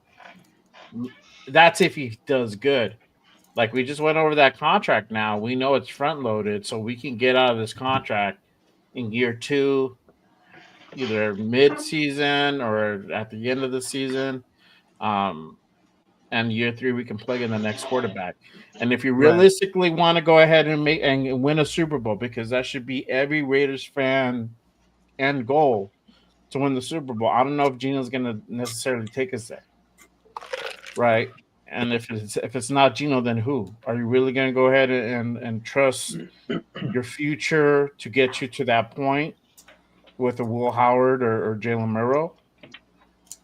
You want to go with those two would definitely take longer than the two years. Look at the Commanders. They went out and got Jaden Daniels. Guy went literally to the NFC Championship game on his rookie year. Let's see what happens, obviously, on the sophomore year, right? And hopefully it's not hopefully you don't have a 1 year wonder type thing. Yeah. But if it ain't, and they make it back, and they make it either back the divisional or championship game, or they make it this time to the Super Bowl, I mean, we all know now what it takes. So why can't we do the same thing? And I feel that going out and getting Shedeur, if he falls to us, because most likely he will, without going and having to trade up to get Cam, is going to be our best shot. Oh, I get you. What about you, Nate? I feel like Jack Kenna right now, outside having a cigarette while I'm on the show. Jeez. No, you need to be more in the shadow. In the dark. You got to be super in the dark. Like Jack Kenna. Yeah, you got to be in the dark, bro. Turn that light off. Exactly. Hey, have you guys ever watched the X-Files? We probably haven't, Nate, but have you guys ever watched the X-Files? Remember the cigarette smoking man that would come out? That was Mulder's dad. Jack, bro. You don't remember, Leo? I never saw it. I was in the military then. Oh, okay. Well, Yeah. watch that. There's certain shows I didn't get to watch because I was gone. Like I didn't watch that. I didn't watch Sopranos until I got home, and I watched Sopranos during COVID because we were home all the time. Ray Pete knows. There you go, Ray. And I've watched Sopranos probably about, I don't know, maybe 5 or 6 times over now. Fucking love that series. I don't know if I can, man. We live the way everything goes down. Like it's so like, oh man. We live in the Soprano house. Did you see? Have you? Soprano house. Have you seen the new Daredevil yet with Gandolfini's kid playing in it? No, Oh, I saw he the comes trailer. out in it? No way. Yeah, Yeah. He plays like he plays like Kingpin's right hand, like his administrative assistant, basically. Oh, really? And yeah, he's got a pretty mean part in it too. Actually, he's pretty good in it. He gives me his dad Soprano vibes watching that. It was pretty good. He played because the other one I didn't watch till after was Breaking Bad, Sons of Anarchy. What? Yeah. Breaking Bad I got on after the series was over. Yeah, I wish I watched it from the get-go. Get some Hulu. They're on Hulu for sure. Yeah, Sons I watched from the start. Never missed an episode. Yeah. Mayans too. The Mayans is good. Mayans is good. I saw that from the beginning. Actually, I watched Mayans, and that's when somebody told me, if you like that, you're gonna love Sons of Anarchy. Yeah. Yeah. Because that's like a spin-off from it. Yeah. Kenna is Bigfoot hunting while he smokes his cigarettes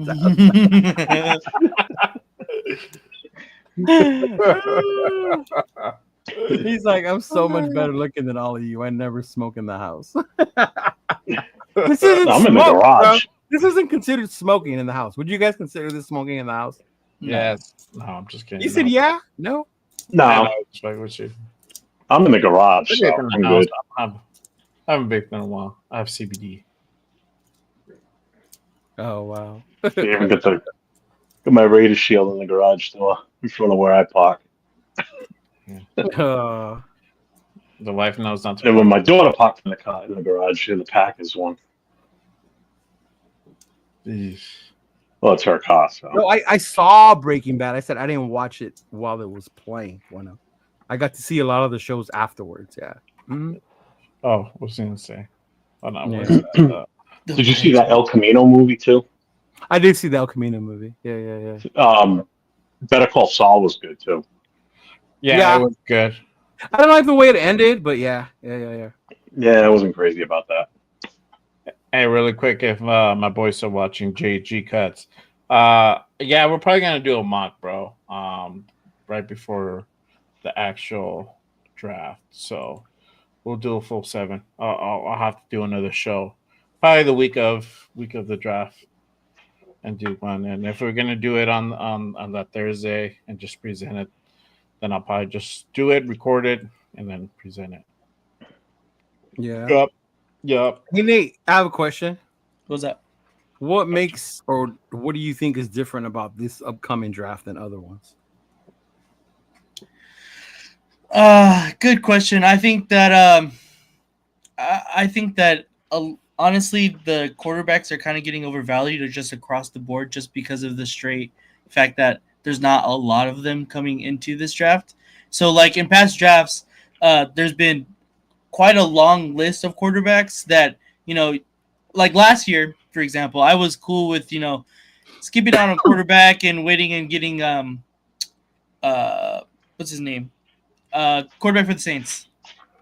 The Veers boy. Rattler. Spencer Rattler. Yeah. Like I thought, like, hey, we give him a little bit of time to develop. I like his talent. Former 5-star quarterback. I was good with that, and people, just like obviously just an example from last year, but I was just saying like that there was quarterbacks that you were willing to take shots on later on in the draft, and you feel a little more confident than the people that you're willing to take shots on in this draft. So like really, it's just like the top 3 guys and for possible first, second rounders, and then after that, it's like, all right, maybe we get another one, or maybe we get the quarterback in the 4th, 5th. Right. When people were like available in the 2nd or 3rd that are like better from last year's and the past year's draft prior. So I think that's the biggest difference. And I think also we've been saying for the longest time too is just the amount of running backs in this class and the absolute depth that we can get at the running back spot. I know Jeff has said that it's probably the deepest running back draft class possibly ever, and honestly, it's pretty hard to negate that. So I think that's probably the 2 biggest ones that come out. Yeah. Okay. All right. What about you, Jay? What's up? So what do you think, or if you feel there's any difference going into this draft for us this year? From last year? Or any previous year, yeah. I mean, there is, because we have the 6th pick as opposed to 13th. It changes things. Now we have the ability to actually go out and get a high value quarterback or get a high value player or immediate impact. Yeah. Yeah. So I mean, like I said earlier, I know you weren't here, but I said that we're in the driver's seat. We can actually let this draft, play in our favor as opposed to swinging towards the draft. So letting the board work for us instead of us working the board. There's a big difference in saying that, because you can essentially get anybody you want, and being in the 6th pick, you don't have that pressure on as being number 1, right? Unless you had some dire need that, you knew you knew your pick going in it, and that's it. Then you don't have that pressure, right? But like for example, the Bears, we knew that they were going to get Caleb no matter what. So for them, they really didn't have that pressure. But when you really don't know and you have a few areas you need to address, the pressure does add on. And making sure you do the right pick does matter. But I think we're in a good position where we don't have to do that. We can sit back, see how the other teams pick before us, or somebody comes in and trades up and picks somebody else. And if we don't like what's available, we can go ahead and trade back and get some draft picks. And that's not a bad thing. I know that we're like trying to tank for the number 1 pick, and we didn't do that. We ended up with the 6th pick, but I think we're in a good position, and we got to make most of that situation. And it doesn't hurt us to trade back, because knowing who we have now in the front office, making all the great moves and smart moves, these guys will do what's right to go ahead and make that happen. So for sure. What about you, Jeff? Hold on, let me get in that advance thing. My apologies were sent to Money Chuck. For any reason he puts hate on me, ball goes to his court. Mods, do not bounce him, please. Okay. Sounds good. Thanks, Nav, man. I appreciate that. I wish you guys figured out that my shit. channel the whole time. I don't know. Like I said, he's been in your channel. Yeah, he's been in my channel the whole time. I mean, like I said, if everybody's cool, you guys can have differences of opinion. It's all good. But I mean, once it starts getting just nasty and disrespectful, then either Well, that's not what got the other day. That's why he's been getting the boot in the past, because he just doesn't know when to just stop. So is he the big Genty fan? Yeah. But that's all I say about that. It's just, what about you, Big Jeff? What was the question again? I'm sorry. What makes you feel or makes you think it's different heading into this draft than previous years? Well, I think one of you's touched on it. It's definitely having the number pick that we have. I mean, we were even flirting with the number 1 pick at one point. I hope we're never here again, at least in the very near future. I don't want to be picking in the top 10, because that means we're not successful. Either we pick outside of the top 10, and I'd rather be in like the 20s, because then we're doing good. The only way I want to end up here again in this early in the draft is if we traded with somebody. You know, Be traded that's or the only something. way I want to be back in the top 10 again. Right. Mm-hmm. I think that's why it feels different this year, because we've got our hands in so many top-notch players, whether it be offense or defense, it doesn't really matter. Mm-hmm. I think that's why it does feel different. For me, on a personal level, I think it's because I have more of a platform to speak about it, being part of this YouTube, Oh, okay. conglomerate. Whereas years Yeah. past, it was just my personal opinion amongst Raider fans that I was friends with, on a personal setting, like face to face type stuff, and everybody has their weird ideas, and you can tell who knows what about football and who doesn't have a fucking clue. Mm-hmm. But it feels different listening to these different opinions. Guys like between the three of you guys here, Rundown, 805 especially, because I know how much he watches film and really studies some of these guys. So it's different for me this year, big time, because of that. I think Oh, okay. more than Because you're able to anything. speak on here and talk to other Yeah, Raider fans yeah, about it. and actually get my voice out there on what I think, is a smart move, what's not a smart move, and AOC we might not agree on a 2025. lot of stuff, but I mean, like I've said, no matter who we pick, I mean, you gotta go with it. No matter what we see, you ain't gonna change shit. Yeah. Even if it's Shador. I can't hear you. What was that? No, I agree with you guys. I think for me the difference is I don't feel stuck having to take one specific position. I think we're in a spot where even though we need multiple, we could use multiple, right? We can take probably the best that's available at that position at 6, wherever they decide. Whether that's a corner, whether that's a receiver, whether that's a running back, or if there's a quarterback. That and then I think the confidence in the new regime I have. Last year was a lot of hope. I hope that AP can continue what he started. I hope that these dudes continue. But I think having Pete Carroll, he's been established, being able to build programs at USC. I almost threw up saying that. Over there in Seattle, the program that he built, even him having the knowledge to know that I could move on from Rush, trade him away, and got back what they got back, and have someone like Geno take over.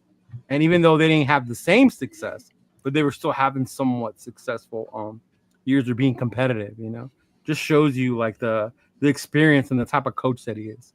I know people will joke about his age and he's only going to be here for 3 more years and shit. Like after 3 years, he's not going to be able to function anymore or something, which is wild.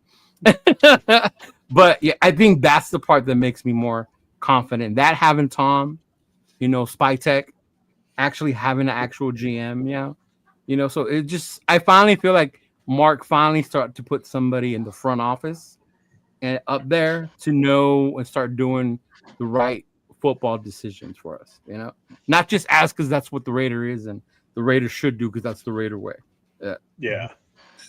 Mm-hmm. Oh man, but yeah, I mean, I think that's why I'm excited. I just don't want to go back into teams though. I mean, the only way I would do it, like I told you, if I do it, if we get a first next year as well, like it has to be a really, really good fucking deal in order to convince me to trade away that number 6. Yeah. I mean, look at it like this: if we're back in the teens, it means that we had a pretty good year. We didn't have a great year, but no. I mean, like this year, like trade our 6. He's talking about trading to go back. It's not a bad thing, man. I mean, look at what's out there. I mean, but is it the same level of star that you're gonna get at 6 than you would in the team? It just depends what you get it at. Like I was saying, if you don't like what you see, you can trade back. You have Amika if you want to go offensive. You go on the other side of the ball. Now we know you need a corner. You got Jade Barron. I was talking about him. Dude can play outside and in the slot. Like really, really good at the slot. Phenomenal guy, 5'11", runs a 4.3, bro. Yeah, but 5'11" is short for a Pete Carroll defense. But still, man, I mean, we got a guy like Jade Barron, which they liked. They interviewed the guy at the combine, so I mean, they're gonna put their tape measurement on him because you imagine they're reporting you as 5'11". How tall do you think he really is? Yeah, but you need somebody to play nickel either way. Yeah. Well, now we need more of an outside corner because we don't have one now. Yeah, but he can play that too. I like Will Johnson still. You got a guy who can play multiple positions on defense. Okay. Yeah, I mean, I like it. I like there's multiple corners. Will Johnson to me is interesting because he was really fucking good, you know. But before the injury, there would be no question this dude was one of the top picks, you know. But the injury, of course, changes that. Then you got my boy Morrison out of Notre Dame, him too. You know, how has he recovered from that fucking injury? So you definitely got a lot of them. The crazy thing to me is the running back one.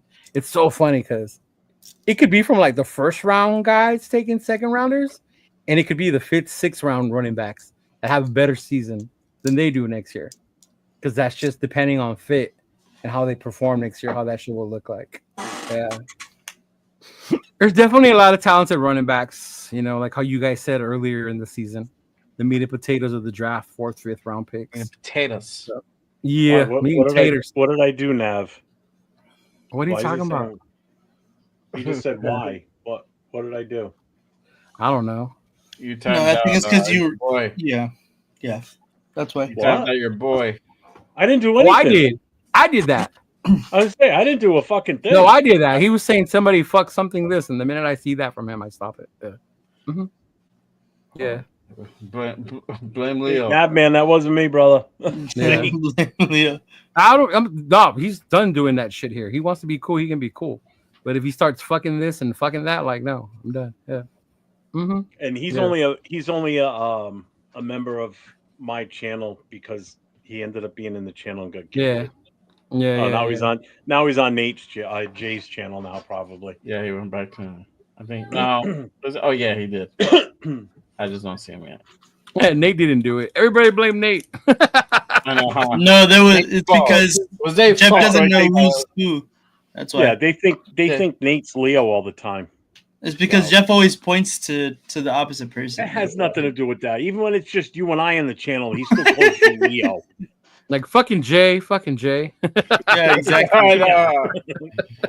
Oh yeah. See, look, he even said it. Leo blew me, you fucking cocksucker. See? So there you go. See, there he goes. There he goes. That's not even fucking around. I don't even play with him anymore. Yeah. I don't even know him. I could care less.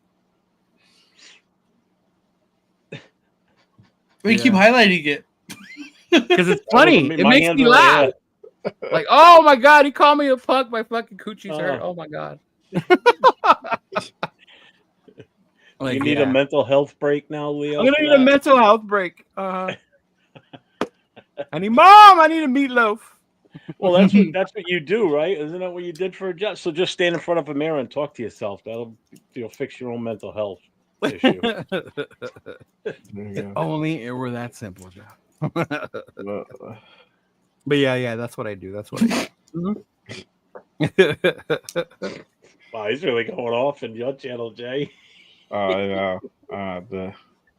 Bro, I don't know why he does that shit. Like because he's a fucking little kid, bro. Yeah, dude, he's 52 supposedly. Supposedly he's 52. Uh-huh.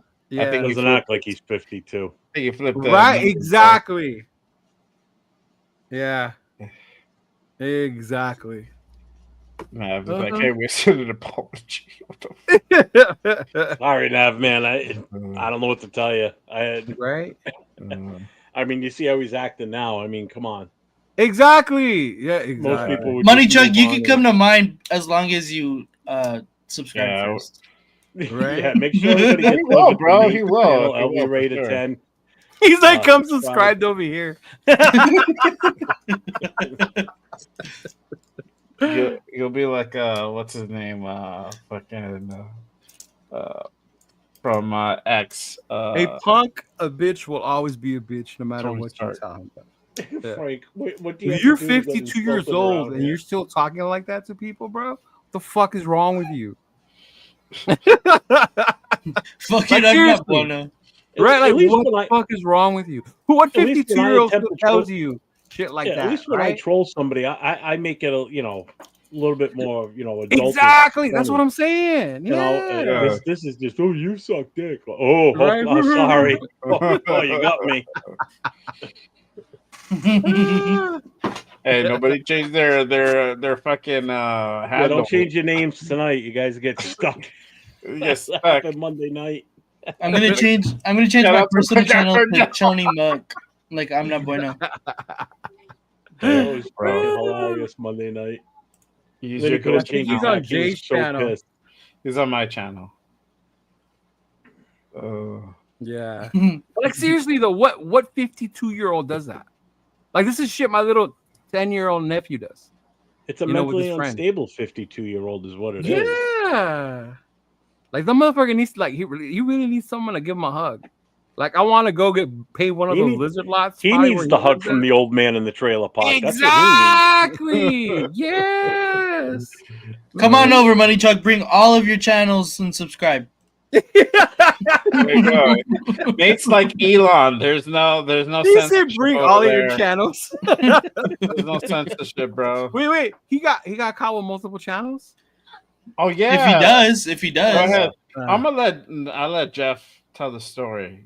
But I was watching the whole time, bro. I was watching you guys the whole time on Rebels channel. Just so you know. Even though I said peace out, me and the wife who were watching, we're just laughing our asses off the whole time. Oh, which one? Are you talking about John B or the money Chuck one? Oh wait, John B was here fucking with y'all? Like 3 of the accounts, bro. That was on Rebels channel. Okay. He doesn't come around these anymore. Yeah. I was watching Navman and I and Jay. We were on watching Rebel Talk last night, and all of a sudden this John B comes in and he starts like, Rebel, why'd you ban me? Blah blah. He starts bullshit, like screaming and yelling in the chat, and I'm just sitting there. And then I just did salute, let everybody know I'm here because he goes, oh, it was so and so and your boy from Boston. So I'm like, he must mean me. I'm not from Boston. So he started busting. Boston. Yeah, he started busting Navman's balls. Or I forget who else. It was someone else in there. He was busting their balls.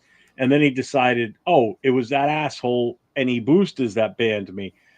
And he was going off and just saying real stupid, nasty shit. I said, well, now I know why I probably banned you is because you were doing shit like this. And then he just started spamming the channel with dumb shit. And then finally Rebel's like, you know what? Fuck you. And just fucking booted him. He goes, I don't need your shit in here. And he just fucking shit canned him. He was like, I had it. But Money Chuck came in the other night. Monday night, I was on with Chris Freitas and Navman was in with us.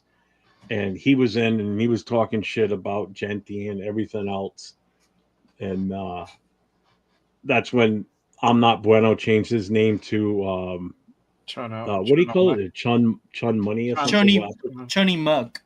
Chunny Mung. He changed his name. Mug. Someone else changed their name to Navman's old lady, and their names got stuck. They couldn't change them. So we're all in tears laughing.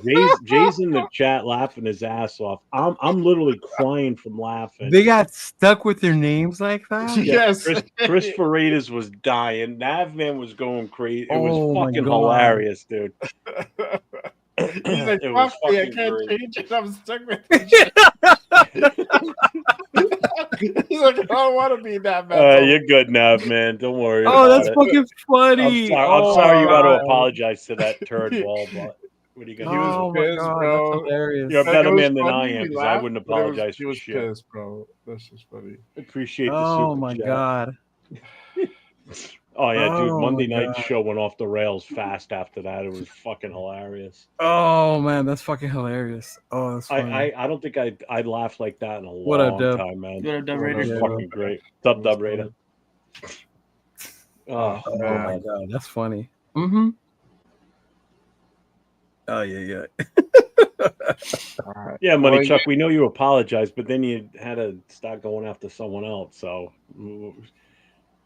What are you just trying to be like another NFL team? Next man up. Guy on your hit list. I picture him. He's like Steve Buscemi in Billy Madison with his little notepad and who he's gonna shoot and kill. Oh, remember that? Yeah. Putting the lipstick on while he's sitting there, putting the lipstick on and then crossing names off the He list. fucking puts the lipstick on. Yeah. Oh, there he is. There he is. Oh, There man. he is. Now he's going for Jeff again. Oh my No, god. no, no. Below that. There it is, that man's old lady. That's fucking hilarious, bro.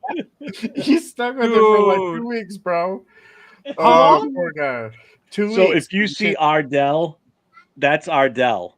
That's Ardell. That's Ardell. Shit. He's got a second account he had to put together with his name Ardell. Use the same logo so you know it's him. But this is his original. Navman's Old Lady is his original channel or his original name. God, that's it fucking just got stuck to Navman's Old Lady channel. Oh, dude, that's fucking hilarious. That sucks, bro. Because I know when we used to play like Warzone, Call of Duty, you would change your shit to that, right? To make fun of people, whatever the fuck, and you could do it all the time. You got 3 apologies left. Oh my god, John B is Chris's #1 fan. His obsession is real. That's why I was shocked that y'all seen him. I haven't seen John B in the chats in a minute, bro. Yeah. Well, that's what it was. He was accusing Chris from Protect the Shield of banning him on Rebel's show. I figured. And Rebel Okay, goes, I don't remember him even being on my show or being in the chat. So far back or something like that. Dude, that shit goes back like way back. I think before I even started doing shows with y'all. Yeah. Mm-hmm. Oh my god, that's fucking funny. Oh my god. Oh, this is wild. The YouTube streets are wild, y'all. The YouTube I want streets- somebody obsessed with my channel like that. Hey, you're trying to invite him. Come over to my channel. Come subscribe to my channel.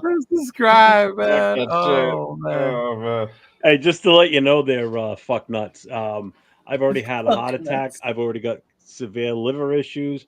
So there ain't much more that God can throw at me that I ain't gonna fucking be able to handle. So I survived a heart attack in 2017. I'm still here on my 47th fucking birthday to boot.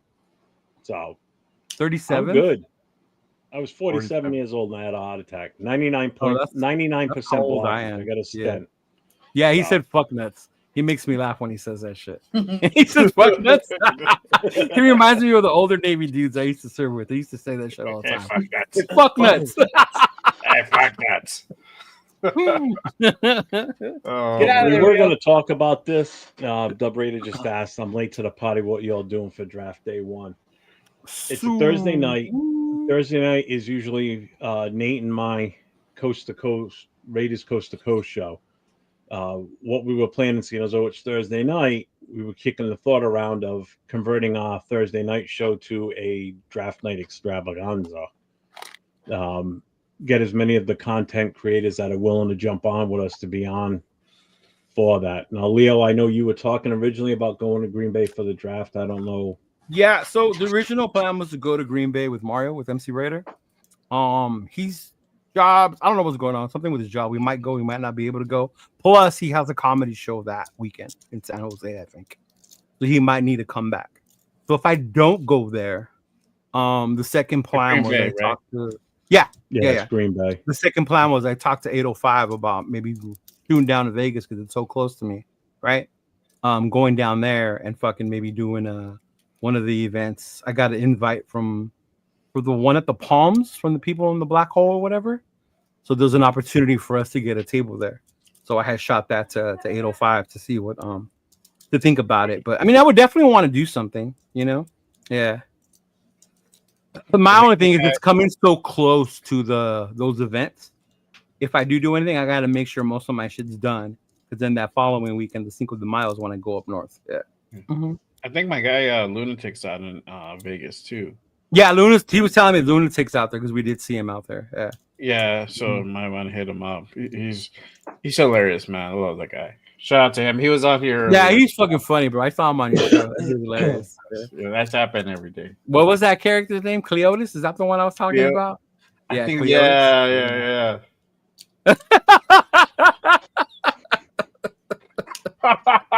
Yeah. Damn. Oh, that's a good one. Right, and then Money Chick's gonna be like, "See, he started. He I started." think that's a burn. That's a burn, ladies and gentlemen. That's a burn. Yeah. So, as far as people, I mean, it was going to be open to any content guy. So obviously Nate and I, Jay, you're always welcome to anything that we do like that. Chris Ferreras would be involved. I don't know what Turf's got planned. I don't know what's going on with him. I don't know what rundowns. So he's gonna be open again. Yeah. Yeah. Yeah, because this Friday night Turf's supposed to be back. Yeah. The Turf, the ultimate Raider fan, is back, y'all. Yep. I don't know what rundowns got planned. I think he was just planning on doing like a live or hopping on with someone with lives for the draft. Yeah. Yeah, I asked them. So we'll figure it out. We'll run. Yeah. I mean, and the thing is, especially if you want to jump in, Leo, wherever you're gonna be, we can just do it on StreamYard instead of doing an OBS thing. We can do it. Yeah, if that happens, then that would probably be easier that way. Yeah. Yeah, that way you can jump in at any time. Rundown can jump in at any time. And then I'll just send the links to whoever.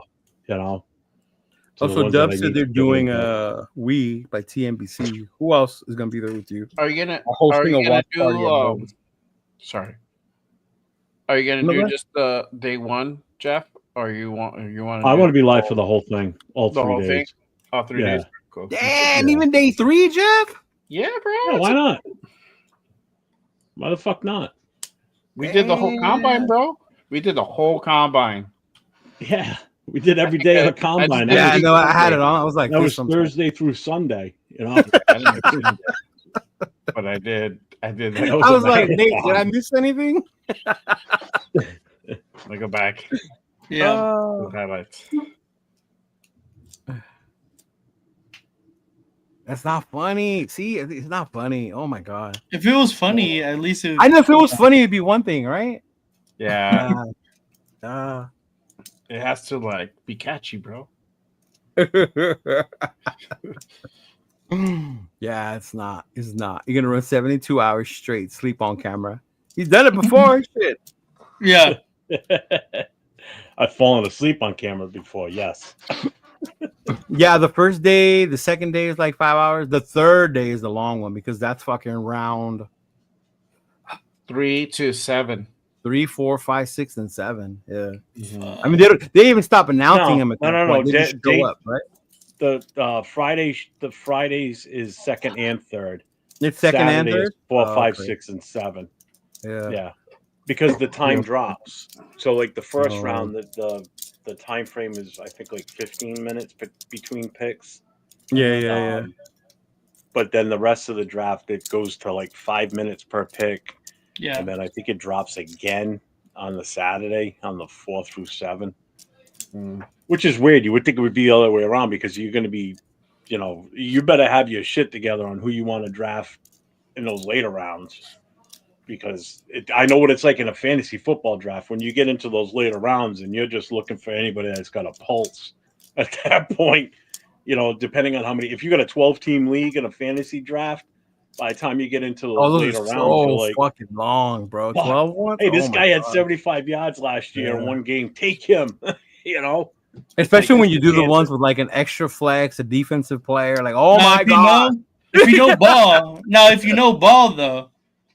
Those where you pick up players. Though. That's where you pick up the ones that end up helping you. Yeah. Yeah, for sure. Oh, I definitely want to do a fantasy league with everybody. That'd be too much fun. I don't want to. Yeah, but we gotta do it old school Jeff style. We're gonna do it on paper. He has an actual board he's gonna put up. Right, I'm gonna be like calculate it. Remember, Jeff? Oh, no, etch it on how to get the paper and get the stats. Paper, dude. We used to have to just keep track of it on a notepad. Let alone that's before the draft sticker boards came out and all that shit. I mean, my first fantasy league I did was in 1991. And it was strictly just touchdowns. Yeah. That's crazy. You had to get your stats the next day in the newspaper. That was the problem. I didn't even fucking know there was fantasy football back in 91, bro. I was in like 8th grade. The first pick is Justin Jefferson. Ding, ding, ding, ding, ding. Fucking Fred Flintstone, bro. Fucking funny, bro. Oh my god, that's funny. That's funny. He said Ricky Jeff Bears, Watts good is luck with your going to round snow. He 18 probably for did, the- bro. He lives in New England. Uphill both ways. For sure. Uphill both ways. It's crazy. Yeah. Oh, look, Jack was on with Pharaoh. Mm-hmm. Pharaoh was on with Severe too, right? Right, Jack? I believe Severe was on that live as well. Yeah. Mm-hmm. Oh, Yeah. hey, speaking of Farrell, hey, shout out to Farrell. I got him on Saturday's show. Good Morning Radio, so make sure you guys tap into that. It's gonna be a fire show. Oh, you didn't keep him a secret, a surprise? You should have kept Pharaoh a surprise. Yeah. Pharaoh's cool. Pharaoh's fucking cool, bro. Like I'm Pharaoh's like, cool. Pharaoh's cool as fuck. He's one of the first like bigger channels that had me on his show. Was Pharaoh? Bro, yeah. I was so pumped that I got Pharaoh, man. I got heavy hitters for the next 4 weeks, my guy. Like fucking Jay's doing it up. That's how me and Rundown get down. You know what I mean? Ren went. What about Mitch Renz? I don't know, bro. What about LV Raider? When are you gonna have LV Raider on? I asked LV Raider. LV Raider is still like he's over there being all Hollywood. I'll let you know. I'll get back to you, bro. Yeah, that's crazy. I was like, hey, bro, when you want to come on, like, come on to the show. Let's do it, bro. And he's like, oh, I don't know. I gotta see what's up. I'll let you know. Never heard anything again, bro. To be fair, I do work on the weekends, so I normally watch your show at the baseball field. Hey, he didn't work on Saturday. I know where he was on Saturday. Where was I on Saturday? You was in Riverside. Oh yeah. Well, I was obviously preoccupied there. Hey, bro, you know what? You just need to make time for Good Morning Raiders, bro. That's all. What about Wi-Fi Willie? Yeah. I'm gonna see what's Derek Carr's #1 fan. Fuck, bro. Jesus Christ. We gotta try to get as many people that we can on. Have you heard about Raiders Ray? I think I've heard Raiders Ray on IG. I think so. One of them. I don't know. Sometimes the newer channels be popping up on my YouTube. So then I'll just click and I'll add them and I'll check them out. Yeah. Mm-hmm. What's up, Arnie? What's up, Arnie? Arnie, what's going on? What's going on? See, what happened to homeboy from Thailand? What was his name? I don't know. Jesus Christ. But thanks, my guy. Thanks. So he was one of our followers. He was on here all the time. And he was in Thailand. He lived in Thailand. Yeah, he moved over there. He retired over there. Oh my god. Okay, that one was funny, Money Chuck. That one was funny. That gerbil survived after the what the fuck? One was me. I did that one. What did he do? I don't know. It was a South Park reference. It was. Talking about gerbil in someone's ass or something. Yeah, it was. Leo, no. He's the only member in Jeff's channel that gets blocked and banned, bro. Who the fuck is a member that gets blocked, bro? Not in I'm telling you, the only safe place around here is Nate's channel. On Nate. Come to my channel. Well, yeah, technically it's Nate's. Yeah, Jason, I do watch. I've seen Raider D. The quality of the camera that he uses, bro, is fucking amazing. Raider D, that's he does. Clear. Survival shit. I'm glad too, he's right? doing lives though. I am. I like Raider D. He's the guy that does survival stuff too. That's survival. I don't know if he does anything. I've only seen his Raider stuff, so I don't know. Yeah. This dude looks like he lives down the street from me, but he does it. Yeah. Yeah, he looks like he lives down the street from me, like in the fucking Mesa, but he does it. I don't know where he lives at. Maybe he's in Arizona or something. I don't know. Yeah. But he's not in California though. Who is your favorite player not named Max Crosby on our roster? JPJ. Whoa, relax, dude. Yeah. Who is your favorite player not named Max Crosby?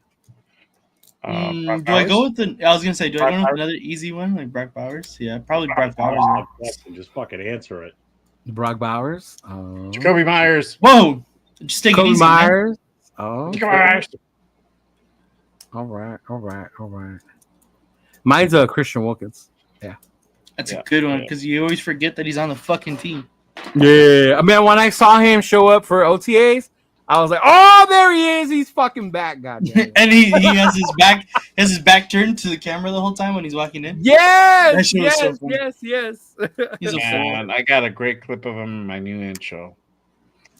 On your what? Shit. His I intro. got a good clip of him and Max in my new intro. Oh, okay. And I had to redo the song again. Damn YouTube. I'm not bueno. It Right. says I hate Raider D. Hey, you know what? We have people we like. We have people we don't. Jeff loves fucking listening to Mitch for some reason. I don't know why. I haven't listened to him. He likes to hate watch. Oh, he hate watch. He hate watches Mitchell Renz like I hate watch the Dodgers in the playoffs. Yeah, but you know what? It's I'm telling you, it's not some. I mean, Mitch's voice gets to me with that old time voice he uses. Drives me fucking nuts. But that's what he sells. That's what I keep telling you. I know. I don't get it. I have more of an issue with that idiot that sits up in that little screen up in the corner. That Chuck dude. That guy. There you go. Raider Rambo. I knew I wasn't crazy. 805. Remember him. Raider Rambo. What happened to Raider Rambo? Yes, Rambo. You guys remember Rambo? No. What's up, Gravy? You guys? Coach Gravy's in I'll talk about my favorite podcasters. Here's one of them. My guy. What up, Gravy? Gravy and his wild ass. That's take. crazy that none of you guys said that I'm your favorite. That's cool. They didn't ask us who our favorite ones. I just barely started the question right now. And before you get all no, I'm saying chat. I'm saying chat. One of my favorites. I'm saying chat. Oh, you're saying the chat. Oh, okay. Chat. Yeah, Farrell's cool, man. He's cool as fuck. Yeah. Yeah. Mitch and Chug drive me nuts. See, you must be on fucking. Jeff, is this another one of your channels? Oh, where's the flag? No. Yeah, he's legit. He's been around. Yeah. WTF, he's legit. Chugs is the one that bothers you, right? Mm-hmm. Well, Nav, man, so much for that apology to Money Chuck, huh? Check this one out. Yeah, I thought y'all made peace and shit. Y'all mended fences and it wasn't even you that kicked him this time. And he was mad that he wasted an apology. Yeah. And he's not even on my channel. It's crazy. Hey, I don't know. He's not feeling you, bro. Sorry. Apparently not. It's cool. I'm not tripping. He said, I quit drinking over a year ago, and that's literally their whole show. It's half of it for sure. Someone said JT the Brick. We like to have fun, bro. Whatever. Hey, to each his own. If they want to do, that's what I'm saying. Like for me, one of my favorite, I guess, of the main shows is, I mean, other than Q, but I like Q because I hear his podcast. I don't have to watch it. Yeah. But is Raider Fan Radio. I like Murph. Murph is cool. Murph and Michelle. Yeah. Mm-hmm. I like watching that. Yeah. Mm-hmm. Yeah. Like I watch Lockdown Raiders. I like Q. Yeah, that's what I'm saying. But with Q, I don't have to watch. I can listen to it on his thing. Mm-hmm. Yeah. I like to watch though. I like. Yeah. I like to watch him. Yeah, and he's a cool ass. He said, "I'm joking. It ain't JT." I was wondering. Not a lot of people are a fan of JT's show. JT's an acquired taste, bro. Even sometimes I don't feel JT. Hondo, I like JT, but Hondo. Oh my God, Hondo is wild with his pictures. That's all I'm gonna say. And who's that other boob? Death Star. Oh yeah. Is that who Jack? Is that who you were talking about earlier? You said the only person you don't like is something LVR. R. Who's LVR? Nate, he doesn't like Las Vegas Raider. Hey yo. There's an LVR though. I don't know if it's him. I don't think it's. Was he talking about Nate? Yeah, Raider Fan Radio is a cool show. I think that's where I met Sal and Jack. Was on Raider Fan Radio. Mm-hmm. Like in the chat, and then they started following me, and we started talking that way. The guy's still on. The guy that no, he takes phone calls. When he's talking in the background, his screen shows like he's flying around Allegiant Stadium, the outskirts of the stadium. I do not know who that is. I can't think of his name. Heaviest set guy. See, I didn't want to say it, Ricky, but why did you say it? Yeah, fucked up bad. Oh my God. Tape Don't Lie is honestly Tape Don't Lie is good. Runs had those dudes on before, and he's been with them. Yeah, they were just on recently too. Mm-hmm. I watched a lot of Sanjeet. He said no, JL, not LVR. I call LVR a kiddo. What? Who's JL? I don't know. Uh-huh. Oh, I remember what his comment was. His comment was to me though. He was saying, "LVR, you don't want a stalker on your channel." Oh, see now, get okay. All right, I thought you didn't like him, bro. Yeah. Fine. And fighting words. Oh my god, that's funny. And now he's trying to tell them, man, no, you came after me first, and I told my mom, and then my mama told you. Shut up, bro. Go have mama make you a. Go have mama make you a meatloaf. I just gotta ask you, what part of the country do you live in? Because if you live anywhere near me, please. Hey, Sin. Thank you. Make sure you sub on to myself, to my boy LV Raider, to New England Raider, and of course our boy Just Win Baby podcast. Jay Raider. No, god damn it! Stop it! Stop it! No. Always. But he's on my channel anyway, so he's already subscribed to me. Okay. It's just funny though. Come on, you gotta admit when we do that's a little funny. Because it's an inside joke. It's an inside joke. Whatever, bro. Gotta mess it up at least one time. We have to. No, you don't have to. Because then they're going to go over there thinking like it's me and shit. I'm like, no, bro. Oh, yeah, that's right. I forgot it. It's not that one. Oh, speaking of which, did you guys know if you type in my name, some other dude's channel comes up? Cheeto Linus? No, my real name, Leo Mendez. You type that in there. Yeah, some other dude comes up. Mm-hmm. No, I'm not threatening you. If you live nearby, I want to take you out for coffee and talk. He's a singer? I'm not threatening you.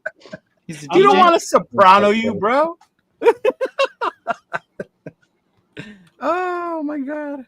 What was the name of the nephew in Sopranos that you had to get rid of? I just want to talk. I want to talk on a personal basis. I don't want to even Rundown. When you put Rundown's name, another guy shows up as Raider Rundown. Yeah, Really? I've done that too. I've noticed. Yeah. That. I was like, who the fuck is this guy? Like, yeah. I'm a big teddy bear. You may like me. I may hug you to death. Hey, yo. Yeah, my right. granddaughter loves the hugs from her grampy. I mean, unless you start talking shit to him, then yeah. Mm-hmm.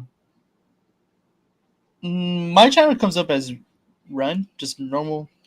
You put Raider Rundown? Oh, I see. Yeah. It's like for a school. Exactly. Yeah. It's weird. Yeah. Mm-hmm.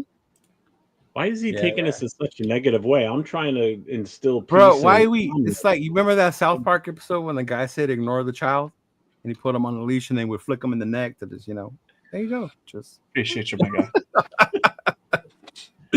don't let the child think it's about him. That's all. Yeah, Wi-Fi Willie's a Saint fan. Yeah. He really is. Yeah. Jeff seems the type to give you a wedgie or a noogie, one or the other. A swirly. A swirly. Get it right. Oh, shit, that's funny. Oh man. Oh yeah. I'm actually. All right, fellas. Okay. Anything else? No. I know tomorrow you guys have your show. You guys want to shout out your show, and then Jay your show for Saturday. Go ahead, y'all. Yeah, Nate. Okay. Yeah, so tomorrow, if you guys want to check in tomorrow, it's going to be me and Jeff. This is Jeff, pointing the right way this time. Where is he? This way. Oh, shit. Ah! But yeah, me and Jeff have Raiders Coast to Coast, and that's going to be tomorrow at the same time, 7:00. So if you guys want to go check out another, we'll talk Raiders, of course, on there. We haven't really set up exactly what the topics are going to be, but if you guys want to talk ball on there, get ready for that. That's me and Jeff tomorrow, 7:00, Raiders Coast to Coast. It's Jeff and I is the proper. Oh, are you serious? Oh God! Get out of here! Get out of here! He must have had a good nap today. Did he? Did he have a good nap today? Yeah, he did. I know. I got a call from the pen. That's my big bra. Who's your big bra? Oh. I just got a call from the pen. That's my big bra. Oh, I'm confused. I don't know. I don't Neither. know. I predict taking Genty at 6 will be a topic. Yeah. Dude, that topic has been talked about over and over and over. Even to a point where motherfuckers are saying they're the ones who came up with it first. So we got our show tomorrow night, and then Saturday night, Raiders last call. We had to cancel last Saturday night because something was up with me. I just was not feeling good. I just had a lot of shit that went on last week, so we canceled. It was supposed to be us discussing defensive linemen and linebackers. We're going to do that this Saturday. It's myself, Christopher Raiders, and Papa Rundown. That'll be on that show. So have you all decided if you're going to keep calling him Papa Rundown? Because it was a little weird. I call him Brad on the show because that's his real name. All right, it just feels weird. I call him Papa Rundown on here because that's how people would know him. But on that show, when we interact, I call him Brad. Okay. It's just weird for me to say it face to face, calling him Papa Rundown. It's like, you know, there's only one person in my life that I've called Papa, and that's my two grandfathers. So it's weird. But that's going to be this Saturday night's show. The following Saturday night, we're doing the history of the draft for the Raiders. You're going to do a show next Saturday night? Yeah, why? What's next Saturday night? WrestleMania, bro. What's wrong with you? No, yeah, definitely show. You're the only one that's not going to watch it, so I don't care. Oh, my Lord. 7 o'clock, Jason Down. 7 o'clock tomorrow. They're already here? Yes. Is it already here? What? Yes. Oh, my God. I'm not going to cancel a show just because. Next Saturday night? Yes. Oh, my gosh. See? Even Nate's like, fuck. Anyway, show, so we're going to watch it in the afternoon. Now I know. Next Saturday, me and the wifey. No, I'll be at Angel Stadium. WrestleMania's next Saturday. Why? Who are the Angels losing to then? Oh, the Angels have like one of the best records in the AL right now, so relax. Well, if you flip the record up now, maybe. No, it's Star Wars night at Angel Stadium, so I'm gonna get the bobblehead. Read. I'm not buenos.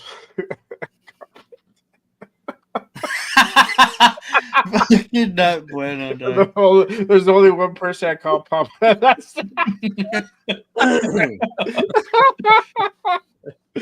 oh man, that's funny. That's fucking funny. Oh my god. Oh my god. Yeah. Angels and Star Wars. I guess you get it. Yeah. Yes, sir. And yes, Nav man, I am fucking serious, bro. Motherfucking we're like wrestling. Yeah. I'll do the wrestling. I started getting back into it the last couple of years again, but I fell off for a while. But I think what got me into it again was the fact that my nephew's at an age where he's really into it. So having someone to watch it like that with, and then my girl watches it too. So it's kind of have like my own little wrestling crew, right? And then there's other content creators like the Ninth Island, Fitz and Samoa and Joe and them. They do, and they get invited. They actually did interviews with wrestlers, bro. Fucking wild. They got to interview fucking Tiffany and then fucking AJ Styles and shit like that, bro. That's crazy to me. That's crazy, bro. That's awesome. Yeah. You know what I mean? And the storyline's getting better also help out too. And Dixon's asking who's John wrestling. He's wrestling than none other than the American Nightmare. Oh, I can't stand John Cena. Never liked him. Never. That's his bon voyage, bro. He has to be a heel. You just don't like him because he's from Boston. Yeah. I didn't even know he was from Boston. He's from Boston. Yeah. Isn't Mark Wahlberg from there? I like him. Right? Yep. The Wahlbergs. Him and Will Ferrell make the funniest movies together. Yeah, Latino World Order. There's a bunch of them that came from Boston. Yeah. I'm sure. Yeah. Mm-hmm. Watch, I'm gonna be forgotten by Leo. Well, you said that Saturday you're gonna do a what show? I'm sorry, Jeff. I didn't mean to interrupt your news about your show. My show. I'm good. I'm done. You said Saturday you're gonna do a show. Gonna do something. No, not Saturday. There's WrestleMania. Yeah. Yeah. I just said it. I said Jay Raider. What? This is not me. Lies. Wow. That is not me, I swear to God. That's not me, bro. That's not me, dog. That's not me. What's up, Jay Raider? I'm on the East Coast. I'm the original Jay Raider, bro. That's just win, baby, right there. I guess so, bro. Now you got Just win, baby. Podcast over there. Yeah, J Raider. I'm on Okay. the East Coast. I'm in Rhode Island. Yeah, I'm the original J Raider, bro. East Coast And then time zone. And then Saturday you got what? Jay, remind them your show with Run. All right. Yeah. So we got Good Morning Raiders on this Saturday coming up. We have as guest none other than Farrell from the 50/50 show. He will be our guest.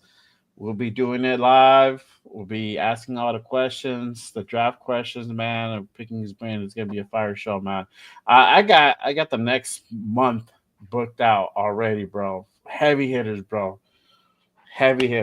Oh, he's just throwing that name around like nothing. Now earlier I'm doing it. It was supposed to be a we're the heavy show, hitter, and we're now the heavy everybody's hitters. heavy. Nah, you. I got nothing but bangers. Okay, hold on. Let me change that. I got nothing but bangers the next 4 weeks. That's how we do it, bro. That's how we do it with my guy Rundown, bro. We doing nothing but the best, hottest show on Saturday morning. Make sure you guys tap in. Yes, We will. Mm-hmm. And I know Jack, you guys didn't even watch me on Saturday. You guys went to go do your fucking bro. We were being models. We were fucking over there. Your fashion shoot, bro. We were like this, dog. Like fashionistas. We were voguing. Yeah. Or they're fucking flaunting their Raider drip. Did you guys even get to keep it? I'm wearing it. I'm wearing it. He kept his. I got a beanie. He got a hat. I ended up buying a hat too, though. Yeah. Oh, okay. Yeah. There you go. And yes, Jack, I know it's fake. I know it's not fucking real, but it is entertaining. It is fun. And I will watch that shit because it's sports entertainment. And it's more real than fucking boxing, bro. So stop. The last time I watched wrestling, it was like Jeff Hardy. See, and that's why, Jack, you watched 100 years ago when he was 15. It ain't your grandpa's wrestling no more, bro. It ain't. No. It ain't Hulk Hogan talking about saying your prayers and taking your vitamins anymore. Like it really isn't. He was on 3 months ago talking about saying your prayers and eating Wheaties or whatever the fuck it says now. Taking your vitamins, saying your prayers. Yeah, whatever. They got booed. I don't know why. He did, bro. He got booed so bad in LA when they premiered here. Why? Because he was a Republican? He came out to promote his beer. Yeah. And the motherfucker said 2 words. 2 words, bro. And they would not let him talk. I was him and Jimmy, bro. They got booed. Yeah. That's fucked up, bro. Uh-huh. What's up, Ross? Do your homework. Listen to your parents.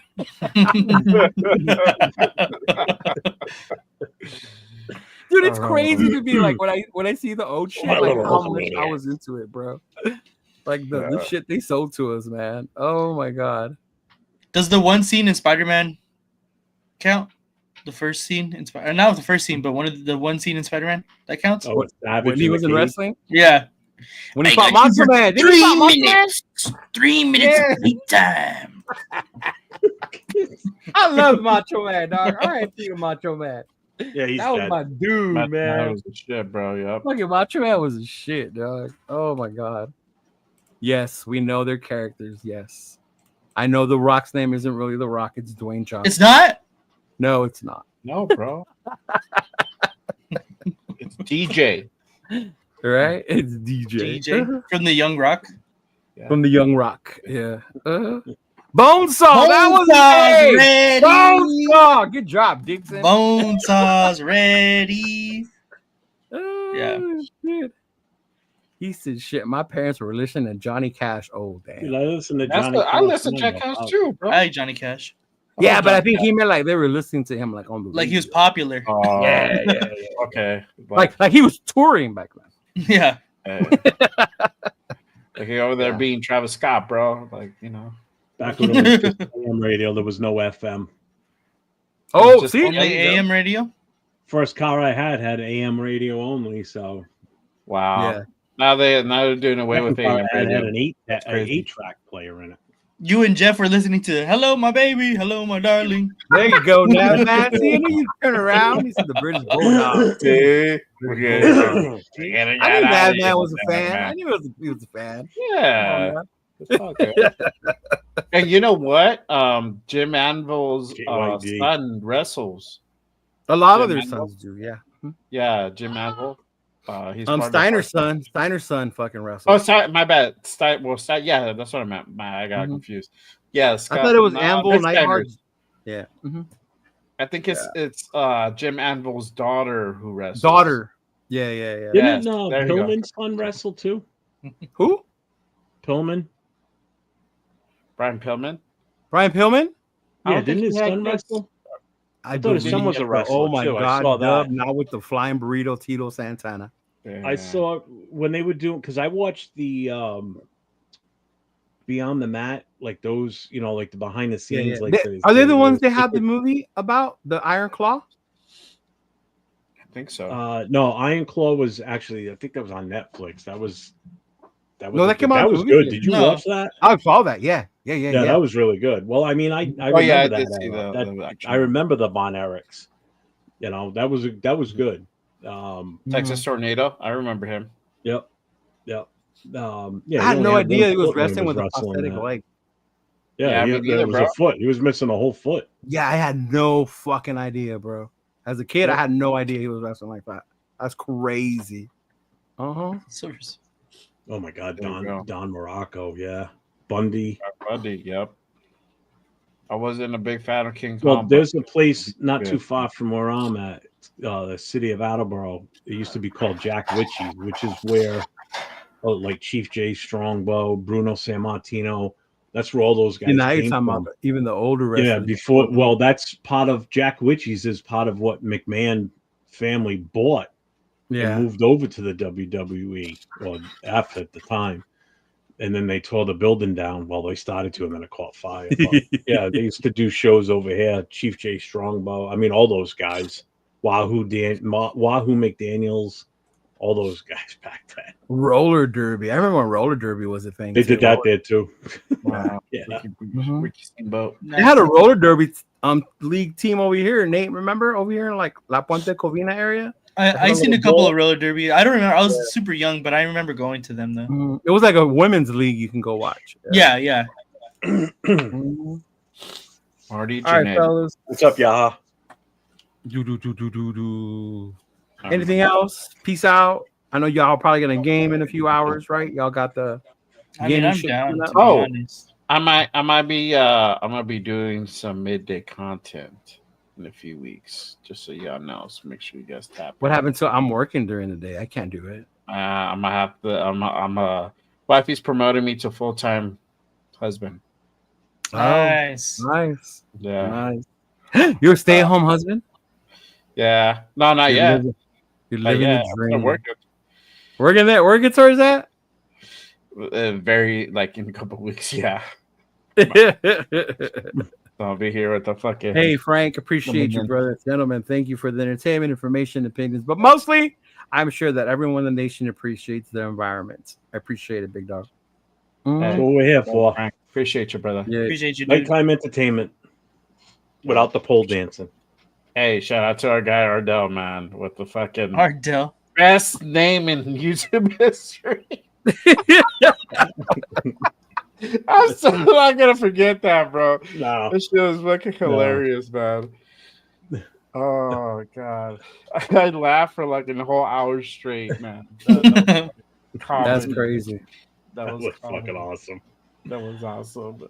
I was like, I think you can do it. All right, fellas. Peace out. See y'all tomorrow. Peace out, everybody. We'll see you Saturday.